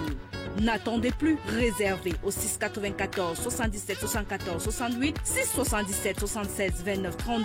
Au Safari Hotel, c'est vraiment du safari. Renaprove offre Masso Acte 5. Nous sommes en plein cœur du marché SOS et nous sommes venus à la rencontre du bénéficiaire de 750 000 francs CFA lors de l'acte 4 de la Masso. C'est un boucher. Nous allons savoir ce qu'il en a fait des financements offerts par la mutuelle d'assistance et de solidarité. Je m'appelle Benja Méfire Jean-Claude. Ce financement a permis, 1, que j'augmente mon capital, et de 2, que j'envoie mes enfants à l'école, et de 3, pour que je me bâtis une belle maison dans mon village à Fouban. Moi-même, je prenais Masso comme les mises en scène. Mais quand moi j'ai gagné, j'ai vu que c'est du sérieux. Je les conseille, participer à Masso à 26 000 francs. Ce n'est pas du mensonge, c'est la vérité. Mesdames et messieurs, faites comme M. Méféry en faisant confiance à la mutuelle d'assistance et de solidarité de Renaprove SA. Les éditions Aminata Sofal ont le plaisir de vous annoncer la parution d'une œuvre littéraire exceptionnelle, étude intégrale d'un chef-d'œuvre romanesque d'Idrissa Sogorkodio. Cet ouvrage analyse, avec profondeur, Fils de prélat, le roman emblématique d'Armand Claude Abanda, écrivain camerounais de renom et titulaire de la chaire UNESCO d'Afrique centrale accestique. Ce récit, écrit en classe de terminale, traduit en italien et enseigné au Gabon et au Congo-Brazzaville, incarne les idéaux de l'humanisme et du panafricanisme. Un livre de référence pour élèves et étudiants et un livre de chevet pour tous les amoureux des belles lettres. Cette étude s'inscrit dans la continuité d'une réflexion initiée lors du Festival international du livre et des arts assimilés du Bénin en octobre 2024. Idrissa Sogorkodio, écrivain et critique littéraire sénégalais, est reconnu pour sa plume panafricaniste et son engagement pour les lettres africaines. Lauréat de nombreux prix prestigieux, il nous offre ici une œuvre lumineuse dédiée à tous les amoureux de la littérature. Découvrez cette analyse captivante et laissez-vous inspirer par la richesse de la littérature africaine. Disponible dès maintenant aux éditions Aminata Sofal. Bienvenue à la 10e édition de SARCA, le Salon africain de la relation client et des centres d'appel. Cette année, nous plongeons dans le thème Intelligence artificielle et expérience client, l'Afrique s'engage. Imaginez un futur où l'intelligence artificielle révolutionne le service client. Il y aura des expositions, conférences et formations.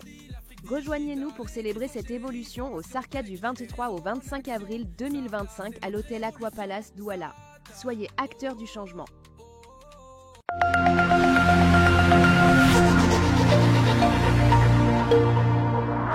De retour sur le plateau après la page publicitaire, accueillons sur le plateau nos partenaires qui nous viennent de la Masso. Bonjour Jean-Passion Tchala et bienvenue sur Espace Midi. Bonjour Viviane Andrea, bonjour à vos invités et bonjour aux téléspectateurs. Voilà. C'est un plaisir également de vous avoir sur le plateau ce mercredi. Ça va? Le mercredi commence bien? Ça va très bien. Vous savez, le climat social, socio-économique du Cameroun nous amène toujours à réfléchir un peu plus sur comment trouver des solutions pour que la pauvreté, la misère ne nous engloutissent pas. Trouver également des solutions pour que dans les familles, il y ait la paix et que dans le pays qui est le nôtre, le Cameroun, qu'il y ait un certain regain de confiance et d'espoir en rapport avec toutes les actualités qui arrivent. Vous savez qu'on parle beaucoup de la présidentielle, mais je rappelle à tous qu'on devrait aussi beaucoup parler de nos difficultés quotidiennes. Nous avons des problèmes d'accès à l'eau potable, à l'énergie électrique, le pouvoir d'achat qui est faible. Voilà pourquoi la Masso, avec sa plateforme, essaye d'accompagner le gouvernement dans ses politiques publiques en matière de lutte contre la pauvreté, en suggérant d'autres solutions, des alternatives très intéressantes qui peuvent permettre à chaque individu, mais cela dans la formule de la solidarité, de trouver des solutions pour que la pauvreté ne nous terrasse pas comme elle le fait aujourd'hui. C'est terrible, malgré tout ce qui est mis sur pied par l'État du Cameroun, nous sommes toujours aussi en difficulté parce qu'on n'a pas d'argent.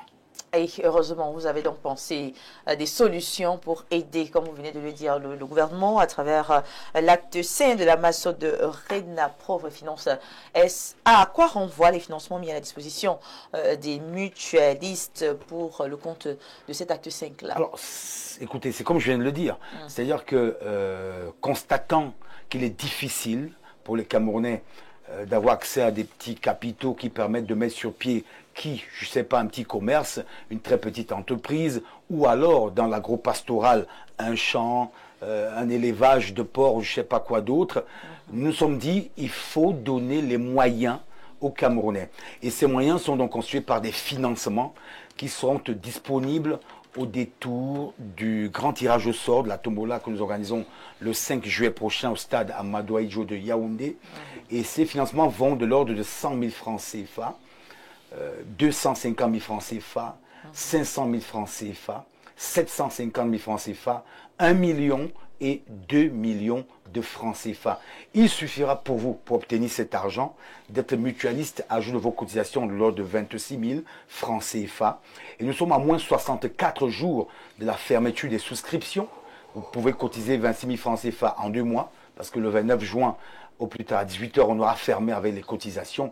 Donc vous avez encore très peu de temps, mais quand même du temps, pour ceux qui ont les moyens de rattraper, ceux qui ont commencé depuis le 30 juin 2024 à cotiser 100 francs CFA par jour. Donc dès que vous l'avez fait et que le 29 juin, vous avez vos 26 000 à jour, le lendemain 30 juin, vous commencez à bénéficier des avantages.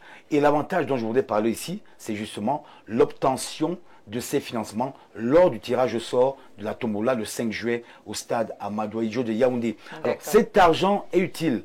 100 000 francs CFA d'ailleurs, il y aura plusieurs lots de 100 000 francs CFA parce que c'est le montant le plus accessible pour ceux qui doivent rembourser. Parce que cet argent est remboursable à taux d'intérêt 0. Donc quand vous obtenez ces 100 000, vous les remboursez tel quel. On n'ajoutera pas 5 francs de plus au-dessus. Vous remboursez sur une année par exemple, ça vous fait 10 000 francs CFA chaque mois. Vous pouvez donc avec ça ouvrir votre porcherie ou alors faire comme ce monsieur qui a sa boucherie dans ce marché que vous voyez à l'image et qui a, grâce à ces financements, a pu aujourd'hui ouvrir son petit commerce, nourrir sa famille, employer aussi des gens parce que dans notre perspective, il est bon que votre petit commerce puisse aider autour de vous plusieurs personnes. Donc, trouver de l'emploi à des jeunes, trouver de l'emploi également à des plus âgés, à des seniors, pourquoi pas. Donc, vous remboursez cet argent. Mais il y a une astuce intéressante, c'est que ceux qui veulent avoir, par exemple, un moulin écrasé, si vous obtenez ces financements, que vous êtes tiré au sort au stade Amadou Ahidjo de Yaoundé le 5 juillet prochain, par la main de Dieu, vous êtes tiré au sort, si votre moulin écrasé correspond au montant de 500 000 francs CFA, vous allez convertir ces financements obtenus par l'acquisition de ce moulin à écraser. Ça peut être un réfrigérateur également pour boissons gazeuses, ça peut. Bref, il y a des solutions. Si vous ne voulez pas avoir l'argent cash en main, on convertit en un appareil qui vous permet d'installer votre projet. Et nous expertisons pour que ça marche parce que vous devez pouvoir rembourser. Parce qu'il y en a parfois qui sollicitent des financements de 750 000 par exemple, ou 1 million ou 2 millions, mais n'ont pas la capacité de pouvoir rembourser. Nous vous conseillons de choisir 100 000 francs CFA si votre business est à 100 000 francs CFA de capital parce qu'il faut pouvoir rembourser. Magnifique. Et on parlera également de bancarisation. L'argent qu'on va vous donner, on va vous ouvrir un compte au niveau de Renapro Finance SA. Donc, dans les livres de Renapro Finance SA, et puis vous pourrez donc sécuriser cet argent pour qu'il ne disparaisse pas, un peu comme l'histoire que vous aviez racontée tout à l'heure. D'accord, merci beaucoup Jean Patient, tu as la d'être passé sur le plateau, c'est un plaisir. On va se donner rendez-vous. Je peux donner mon numéro de téléphone quand même pour qu'on m'appelle, pour plus d'informations. Oui, allez. 693 93 02 31. Dans le 693 93 02 31. Appelez-moi. Magnifique. Merci beaucoup. Merci à vous. Rendez-vous mercredi prochain. À mercredi prochain. Super. Mesdames, Messieurs, transition. Et juste après, on va entrer dans le vif du sujet. À tout de suite.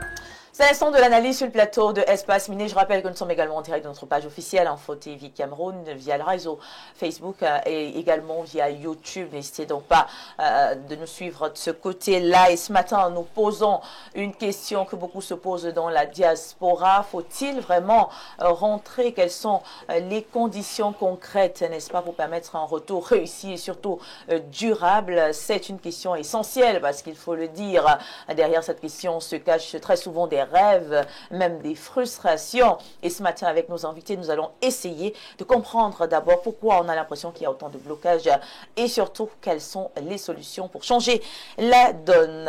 Nous entrons donc de plein pied dans le débat. Diaspora, que faire pour inciter au retour? Eh bien, je vais commencer certainement pas très loin de moi avec vous, selon vous. Alors, que faut-il faire pour que les Camerounais de la diaspora reviennent au Cameroun? Est-ce que le mythe de l'Occident peut être inversé? Un mythe qui commence même déjà ici, hein, c'est-à-dire au niveau local, parce qu'on observe déjà ceux-là qui quittent les villages pour la ville, parce qu'ils ont le mythe justement de la ville, ceux-là qui quittent le pays pour l'étranger. Donc, à un moment donné, on se demande... voilà, ceux-là qui pensent que c'est le paradis, là, est-ce qu'on peut changer la donne?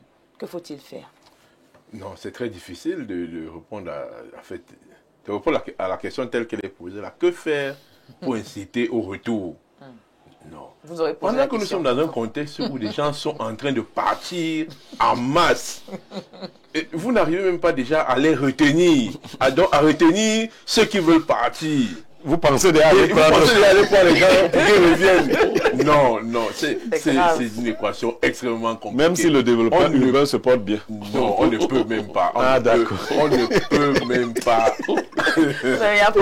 Non, on ne peut même pas penser à dire qu'on va faire revenir les gens qui sont partis. Mais on peut quand même utiliser ceux qui sont partis pour le développement du Cameroun.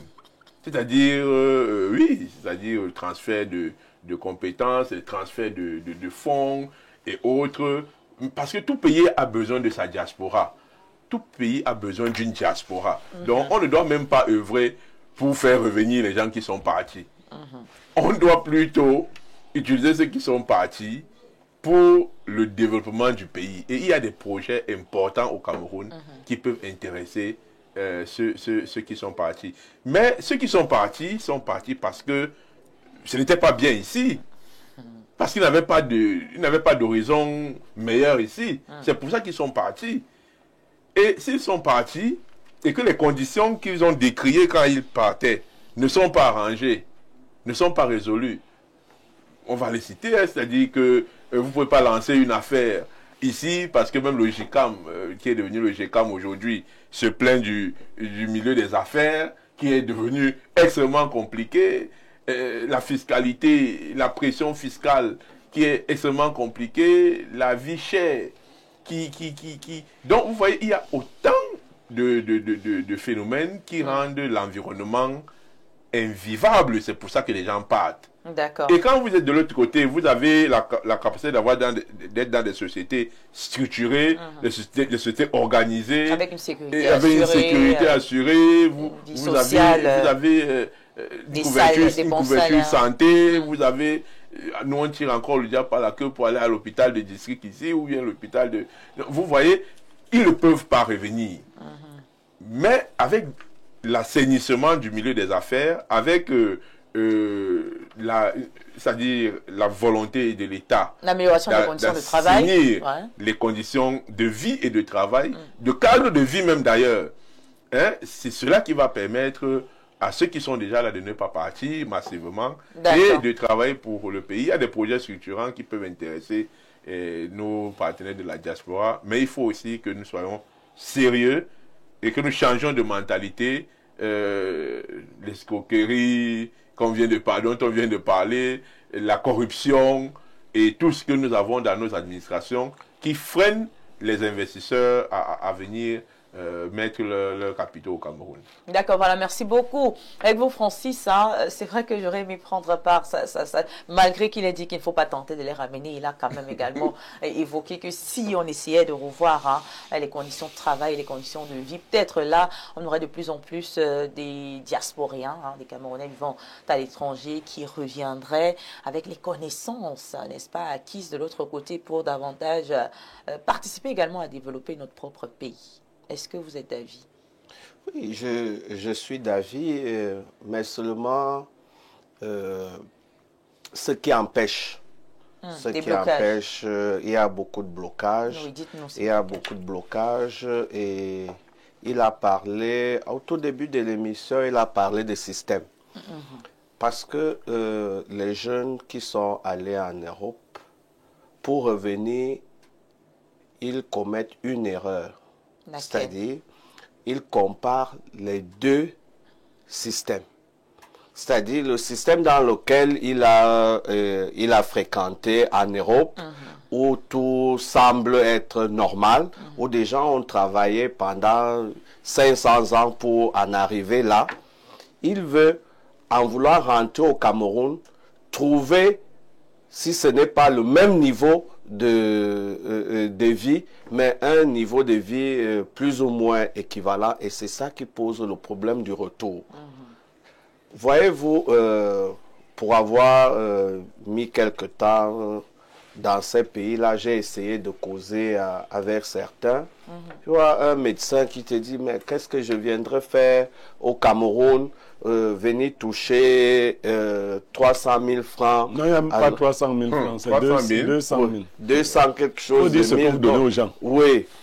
Un de mes frères, il m'a dit... Beaucoup sont même en chômage. Il est venu, il a été reçu par le ministre d'État, ministre de l'Enseignement supérieur. Il a dit, mais on cherche des Camerounais de ton acabit. Quand on lui a présenté le salaire, il est rentré, il n'est même plus jamais revenu en congé. Parce qu'il dit que c'est une insulte. Pour toute l'école qu'il a... Oui, qu'on lui dise qu'il va commencer à 220 000 et il pourra être à l'université de Douala. On peut le faire par patriotisme quand même. Voilà. Patriotisme. C'est donc ça. C'est bien. Vous prenez l'argent, les autres font le patriotisme. C'est donc ça le problème parce que les jeunes, on veut tout de suite. Voilà. On veut tout de suite. On ne construit pas. Parce que lorsqu'il vient, il veut déjà rouler à Mercedes. Il ne sait pas qu'il doit d'abord travailler. Marcher à pied, prendre les motos. Voilà. Moi qui vous parle, j'ai des camarades sortis de l'université en 2006. Une université professionnelle. Je suis diplômé en marketing. Bac plus 5. J'ai des camarades jusqu'à aujourd'hui qui ne travaillent pas. Vous savez pourquoi? Non, pourquoi? Parce que lorsque nous étions à l'école, moi, je me voyais directeur marketing d'Orange, Guinness Cameroun, MTN. C'était ça notre affaire. Mais lorsque vous sortez de l'école, vous comprenez que ces gens-là ne vous regardent même pas. Mon premier poste de travail, c'est le FNE qui me l'a trouvé dans une microfinance. À la fin, ils ne m'ont pas donné le salaire. Ça, j'avoue. Mais à la fin du mois, ce monsieur... On m'appelle à la direction générale pour aller toucher. J'ai pris mon enveloppe, j'étais tout fier. Premier salaire. Vous savez combien il y avait dedans? 20 000 francs. Félicitations. 20 000. En dessous du SMIC. 20 000. À l'époque, j'étais chef d'agence. Je peux payer à son âme aujourd'hui les décès. C'était le Crénac. Une microfinance. Chef d'agent, 20 000. Chef d'agent d'un Como, 20 000. C'était en quelle année? En 2006. Pas de 2006 là. Oui. Il n'y a pas très longtemps. Malheureusement, vous dites que qui est décédé? Le promoteur de... Ça n'a pas marché. C'est pour vous dire que un tel promoteur ne devait même pas vivre. Des échelons. Qui sommes-nous? Un mois après, chef d'agence, bien sûr, tu attends. Les autres avaient combien? Il a accepté. Les autres collaborateurs, moi, je devais recruter la caissière. Donc nous étions deux. Et aujourd'hui, j'espère que vous corrigez quand même. Oui, 3 mois après, une autre microfinance m'a appelé. Quand on m'a proposé 120 000, C'est-à-dire, je n'écoutais plus tout ce qu'on était en train de dire. Je faisais les calculs de comment je vais utiliser l'argent. Et c'est comme ça qu'on va crescendo. Or, il y a des camarades, jusqu'aujourd'hui. Il dit, mais toi, tu as fait comment? Tu es ici, tu es à gauche, tu es à droite.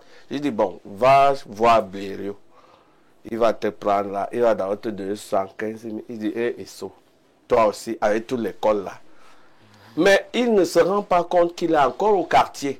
Et c'est ça donc le problème avec la diaspora, parce que on se voit grand tout de suite. Vous avez parlé de patriotisme.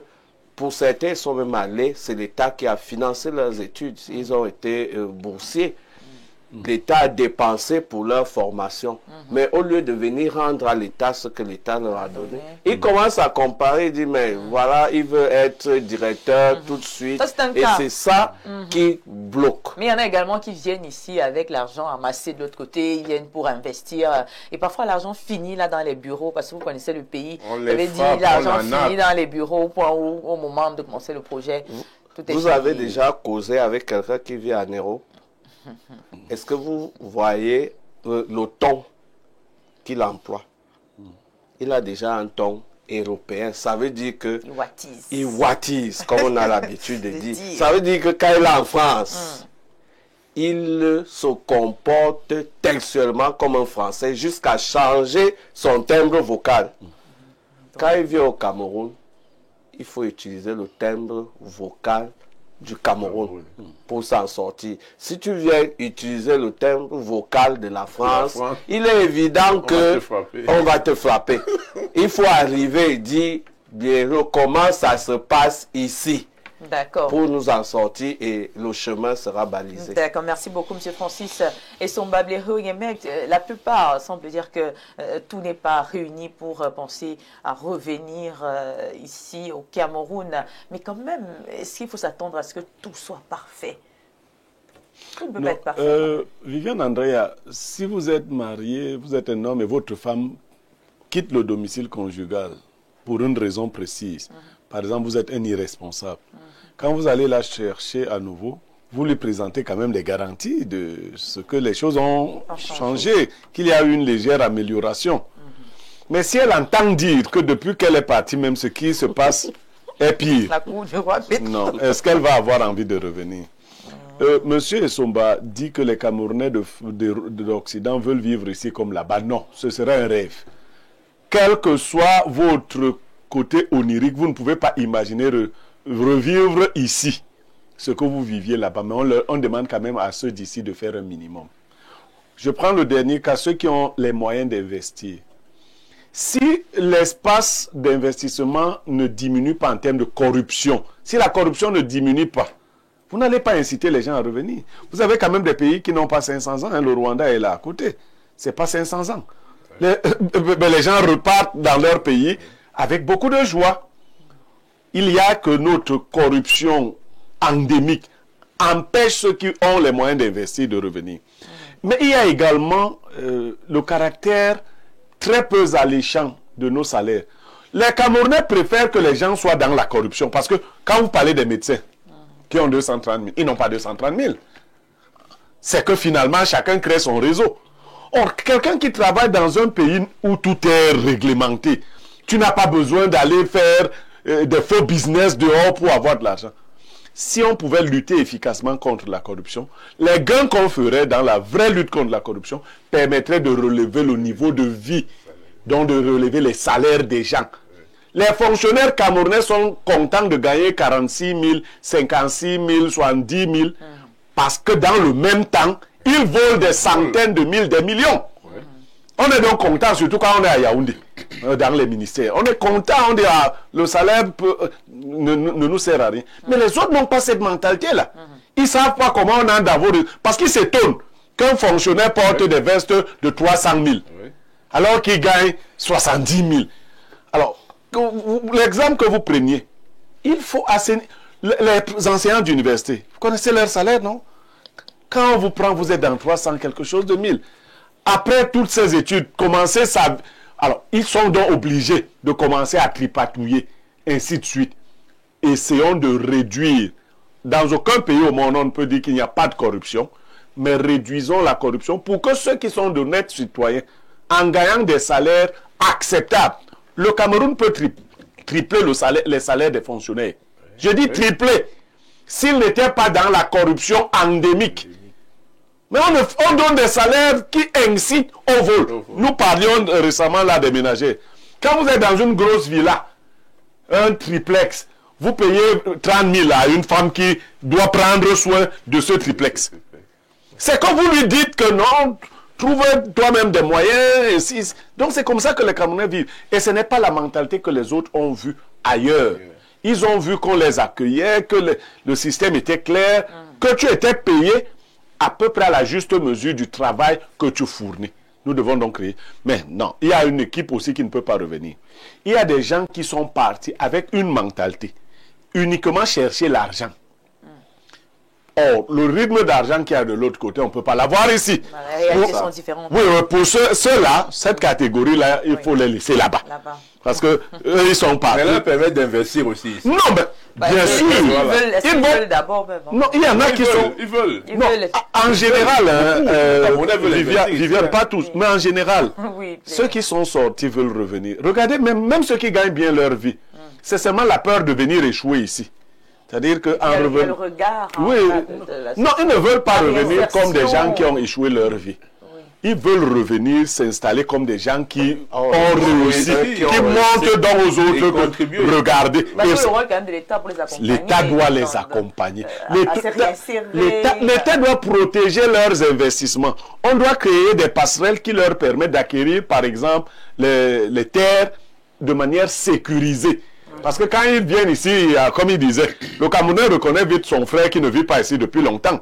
Voilà. Si on nous frappe déjà nous-mêmes qui vivons ici, a fortiori toi qui es parti depuis quelques années et qui, au lieu de venir bien t'informer, tu viens jouer le grand garçon qui achète la poule dans le sac. Non, mais peut-être ils ne savent pas jouer le grand garçon, peut-être ils sont déconnectés à un moment donné. Non, ils jouent le grand garçon.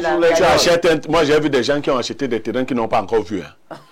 C'est-à-dire qu'il vient au Cameroun, mais lui n'est pas encore allé voir. Il estime que c'est la brousse. Même ici, les gens font ça. Oui, ceux qui vivent ici font ça. Voilà. On a tout le loisir de te frapper. Tu viens ici, tu portes les bottes comme nous, tu vas voir tes investissements. Tu mènes des petites enquêtes. Si tu veux acheter un terrain, qui sont les gens autorisés? Dans quel cadre on vend les terrains? Mais l'État devrait mettre des mécanismes sur pied pour empêcher que les Camerounais véreux n'empêchent à ces Camerounais-là de revenir. D'accord, on revient avec vous, Samuel. Voilà, peut-être on a l'impression que le retour est plus viable pour les entrepreneurs, la catégorie d'entrepreneurs, que pour les salariés. Seuls ceux qui ont peut-être déjà réussi là-bas peuvent penser au retour. Mais si moi, je n'ai pas réussi là-bas, qu'est-ce que je reviens chercher ici? Je vais déjà rappeler que presque tous les benguistes reviennent au Cameroun pour les congés. Vraiment à 90% ont mis ceux qui sont dehors pour des raisons politiques. Les gars reviennent, ils font 2 mois, 1 mois, 2 semaines, ils sont partis. Mais il faut un minimum, ça veut dire qu'ils ne sont pas complètement déconnectés, ils connaissent ce que nous vivons ici. La plupart des diasporiens ont les familles ici. On les appelle tous les jours, ils échangent tous les jours. Ils connaissent le pays, ils connaissent comment ça fonctionne. Ils mesurent l'évolution du pays et ils mesurent aussi la régression du pays. Donc, ils sont informés, ils ne sont pas déconnectés. Beaucoup investissent même au Cameroun. Malgré ils sont aussi au courant on frappe à gauche, on paye, ils payent à droite et tout ça. Donc, la diaspora investit énormément au Cameroun. Mais sauf que, il n'y a pas un climat des affaires qui est assez favorable, même pour les investisseurs qui sont au Cameroun. Il n'y a pas une justice sociale. Parce que ce sont les éléments, des critères. La justice sociale. Ce sont les éléments fondamentaux qui permettent aux investisseurs de revenir. Il n'y a pas les éléments de base. Il n'y a pas d'eau, il y a des coupures d'électricité, 60 ans après les indépendances. Il n'y a pas de route. Il n'y a pas de route. Il faut insister. Oui, je suis conseil, il n'y a pas de route, bien sûr. La conduite est différente. La conduite est différente, on ne respecte rien, les faits de signalisation. C'est 100 francs, 1000 francs qu'il faut donner aux policiers en route. Mais quelqu'un qui a vécu sur d'autres cieux, mais il peut avoir les maux de tête quand il arrive à Douala, en Dokoti. Vous arrivez dans un carrefour de 8 routes comme à Ndokoti. Avec 5 000 motos. Avec 5 000 motos, les Bunganjanga total. Mais un gars qui a vécu au Canada pendant 20 ans, il dit, mais mon cher ami, mais on a des gouvernants dans ce pays. Donc, du coup, voilà le regard qu'ils ont. Quand la gouvernance elle-même n'est pas assainie, quand la volonté politique de fournir l'électricité, les éléments sociaux de base, les hôpitaux sont devenus, vous avez vu les scandales dans les hôpitaux. Même si de plus en plus, il y a quand même quelques petites volontés d'arranger le plateau technique. Mais les gars vont venir, un docteur, j'ai un ami, un camarade de classe qui est professeur d'université, l'un des plus grands cardiologues du monde aujourd'hui, le professeur Héroumé, sans publicité. Il vient ici au Cameroun faire des conférences semestrielles, trimestrielles et tout, mais le plateau technique, quand il va dans les hôpitaux, il dit, mais tel appareil, il n'y a pas, tel appareil, il n'y a pas. Il va venir administrer quelle qualité de soins au Cameroun. Il faut faire aller à l'université d'Ottawa, où il fait ses cours, il part aux États-Unis et tout. Donc, il faut également une volonté politique de relever le niveau de service de base aux populations. Et quelqu'un va continuer venir vivre au Cameroun avec 300 000, 400 000. S'il est sûr qu'il a l'électricité, en Gomedjab, il a l'eau potable, il a la route et tout. D'accord, Francis Essomba, est-ce que vous pensez que le pays même d'abord est prêt à accueillir les compétences de la diaspora? Parce que là-bas, ils se font quand même suffisamment formés. Est-ce que le pays même, selon vous, est prêt? Pour ma part, je vais le dire sans embâche, le pays est très prêt.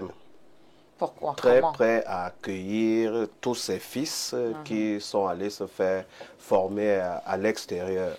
Parce que si moi, Francis Essomba, je m'en sors, je ne suis pas allé en France pour avoir tout ce bagage intellectuel.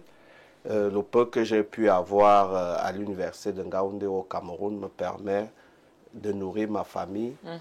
Et de temps en temps, je peux sortir pour aller voir ce qui se passe ailleurs.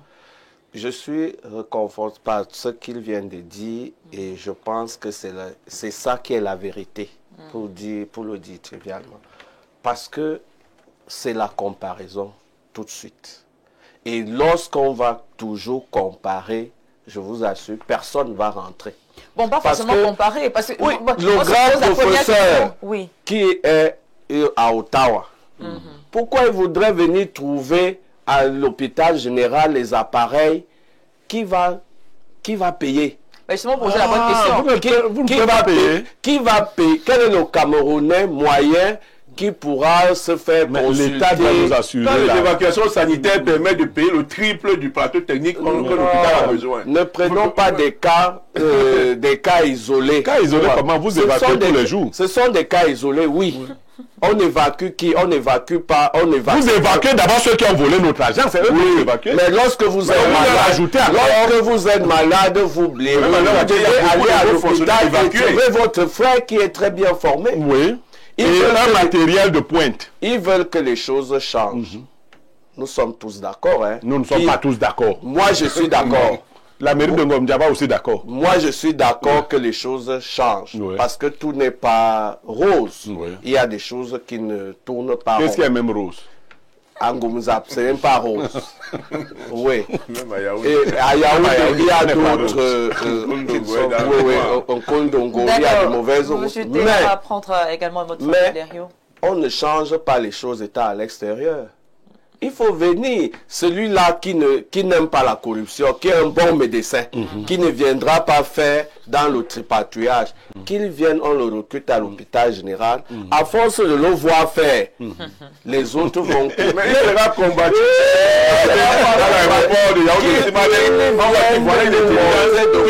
Il est capable avec une autre mentalité. C'est cette mentalité-là que nous avons besoin. Il ne sera pas peut-être militant de RDPC comme vous. On n'a pas besoin qu'il soit militant de RDPC pour bien faire son travail. On n'a pas besoin d'être militant pour bien faire son travail. D'accord. Pierre Blériot, Niémec, alors si vous avez donc quelqu'un à la diaspora qui envisagerait de revenir, quel conseil est-ce que vous donnez? Non, vous avez fait une bonne différence. Il y a ceux qui travaillent dans des métiers qui demandent de cotiser pour avoir un avenir retraite là-bas. Non, eux, ils ne vont pas revenir du coup. faut cotiser, ils ont l'obligation de cotiser pour assurer. Pour le moment, c'est pas encore assaini ici. Oui. Mais si quelqu'un a déjà une certaine économie, qu'il vienne commencer à tâter le terrain. Samuel disait, il y en a qui viennent commencer à s'implanter, avoir des structures. Eux-mêmes peuvent déjà se mettre en collégialité, en groupe de travail. Parce que Essomba n'est pas sérieux quand il dit que tu peux changer par ta seule mentalité. Non. Tu es qui? Tu es le DG de l'hôpital. Voilà. Mais tu trouves des pratiques, je ne peux pas décrire certaines pratiques. Si tu entres, soit tu es là, soit on peut même t'empoisonner. C'est-à-dire que ne viens pas leur dire ta mentalité là. Ils ont déjà leur... Je ne veux pas donner les pratiques ici pour ne pas encourager. Et dans nos environnements, quand tu trouves les gens avec leur réseau de corruption, si tu t'attaques ou bien tu viens faire le contraire, ils sont prêts à tout. C'est à l'État de réduire, de combattre de manière efficiente la corruption. C'est le grand frein. Elle est déjà devenue tellement sauvage que les gens ont peur de tout. La corruption et toutes les pratiques négatives. Donc, pas que la corruption. Ces choses-là, inciter les Camerounais à revenir par des pratiques assez incitatives. On vend les médicaments de la rue en face de l'hôpital central. Donc, tout le monde voit. Et d'ailleurs, on vous envoie même les prendre là-bas en face. Oui, mais vous voulez qu'on fonctionne comment dans donc, les codes-parts sont là, on ne les redistribue pas aux médecins. Je crois que de ce... Mais attendez, ils grèvent toutes les non, années. Les hôpitaux sont ces derniers temps en train de changer positivement. Les enseignants disent... Oui. On a observé. Non, les hôpitaux sont... Il y a beaucoup d'améliorations. Il y a beaucoup d'améliorations, mais il faut qu'on continue dans ce sens. J'ai l'impression même qu'on a choisi de nouveaux DG des hôpitaux qui étaient cachés quelque part. D'accord. Ouais, alors, prenons quelques réactions rapidement parce qu'on n'a plus de temps. Bonjour le plateau. Aujourd'hui, il n'y a rien à faire pour inciter la diaspora au retour, vu que cette diaspora n'est même pas patriote. Nous avons une diaspora pour la plupart individualiste et égoïste. Moi, j'ai eu la chance de voyager et pour avoir vu ce qui se passe entre Camerounais à l'extérieur, c'est pas la joie. Cette diaspora ne pense qu'à elle, la raison pour laquelle leur retour est même inutile. Bonne journée. Oh là là. Aurélien Douala. Oh là là. La diaspora est patriote. Moi, j'ai beaucoup de frères là-bas qui sont des patriotes. Vous ne comprenez pas, à la base n'est pas la diaspora. D'accord. Bonjour, voilà Samuel Eto'o qui veut changer la FECA Foot. Tous les jours... permettez-moi de lire ce message. Il faut lire le message là. Il faut lire le message de Samuel Eto'o là. Qui veut changer la FECA Foot et tous les jours on voit ce qu'il subit. Pourtant il essaye de changer les choses. Sans payer les clubs. Moi je ne vais même plus commenter. Je crois que les gens sont envoûtés. Il n'y a que le RDP, c'est le type là qui envoûte les gens. Qu'est-ce qu'il raconte? Alors, bonjour le plateau. C'est mieux d'avancer. Hein. Bonjour le plateau. Non mais soyons sérieux. Vous voulez qu'on quitte le paradis pour rentrer en enfer? J'ai vu de mes propres yeux en Europe où on a déployé toute une ambulance et des équipes médicales pour venir à la rescousse d'un chien qui avait cassé la jambe. Au Cameroun, même un être humain n'a pas droit à ce traitement. Tu vas dans les hôpitaux, même le simple alcool, il n'y en a pas. Et vous demandez qu'on rentre pour chercher quoi? Au putain. Pardon, restez avec votre pays.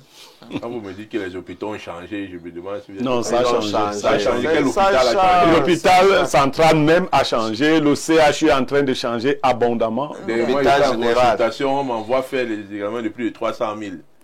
Mais où est le problème? Si tu as des maladies de 300 000. Quelle maladie? Mais quand j'ai appelé mon frère d'Ottawa, regarde quelqu'un, tu vas d'abord comme ça, on sait que tu es un grand. Mais non, mais c'est dans la filouterie. Quand un infirmier me fait des ordonnances de 300 000, je te demande que, mais moi je te dis que j'ai mal. Mais il dit que vous avez les maladies de 300 000. Non, demandez donc à votre quand il va commencer à consulter des gens de manière normale, on saura qu'il y a dans les examens, il a ses retours-commissions dans les examens qu'il m'envoie faire. D'accord. Et c'est comme ça que les médecins vivent. Mais c'est comme ça aussi. C'est pas normal. Bonjour la bellissime Viviane. Bonjour à tout le panel. Je pense que c'est la volonté qui manque à l'État pour mettre à l'aise ces Camerounais de la diaspora. Ils sont très utiles pourtant pour le développement de notre pays. Abdoulaye depuis Ngwaikeli qui écrit. Il accuse le manque de volonté. Alors bonjour, toutes mes civilités à votre panel. Je dirais par rapport à vos thématiques, il faut que notre diaspora supporte juste les 6 mois qui restent. Et nous allons changer l'ordre des choses. Changer quoi? changer décide quoi de dans prendre 6 demander à mois? M. Nyemek. On va changer le changement. Vous n'allez rien changer. Moi, je souhaite que tout change dans 6 mois. Vous n'êtes pas capable de changer quoi que ce soit. Ah bon, il a donné Manque rendez-vous de dans méthode, 6 mois de seulement. stratégie. C'est un rapport de force. C'est un manque de méthode et de stratégie. D'accord, en tout cas, voilà, merci beaucoup. on va Il est rester- 11h on va passé rester de comme ça. 55 minutes. Merci à Nous Samuel. faisons ce qui doit être fait pour que Merci le Samuel Cameroun Bondieu aille de l'avant. d'être venu ce matin. Merci, Viviane. Merci à M. Francis Oui, merci, Essomba. Viviane, Merci à Pierre Biéhio Merci, Nyemek. On a l'impression que Viviane. le temps n'est jamais suffisant pour qu'on puisse tout dire concernant nos thématiques. Mais c'est ce qui prouve également que l'émission s'est bien passée. Tout est bien, qui finit bien, cette cycle s'achève. Donc, ce programme du 10-12 pour le compte de ce mercredi autour de la thématique diaspora, comment inciter au retour. En tout cas, le retour au pays est bien plus qu'un voyage. Ça, tout le monde l'a compris. C'est souvent une quête de sens, de défi et chacun fait son choix. C'est la fin de l'émission. Ne manquez pas la rediffusion lorsqu'il sera 22h passé de 30 minutes sur les mêmes antennes. Vous pouvez également nous regarder via YouTube ou Facebook. On se donne rendez-vous demain jeudi, spiritualité, pour une autre édition de Espace Miné. Sur ce, portez-vous bien.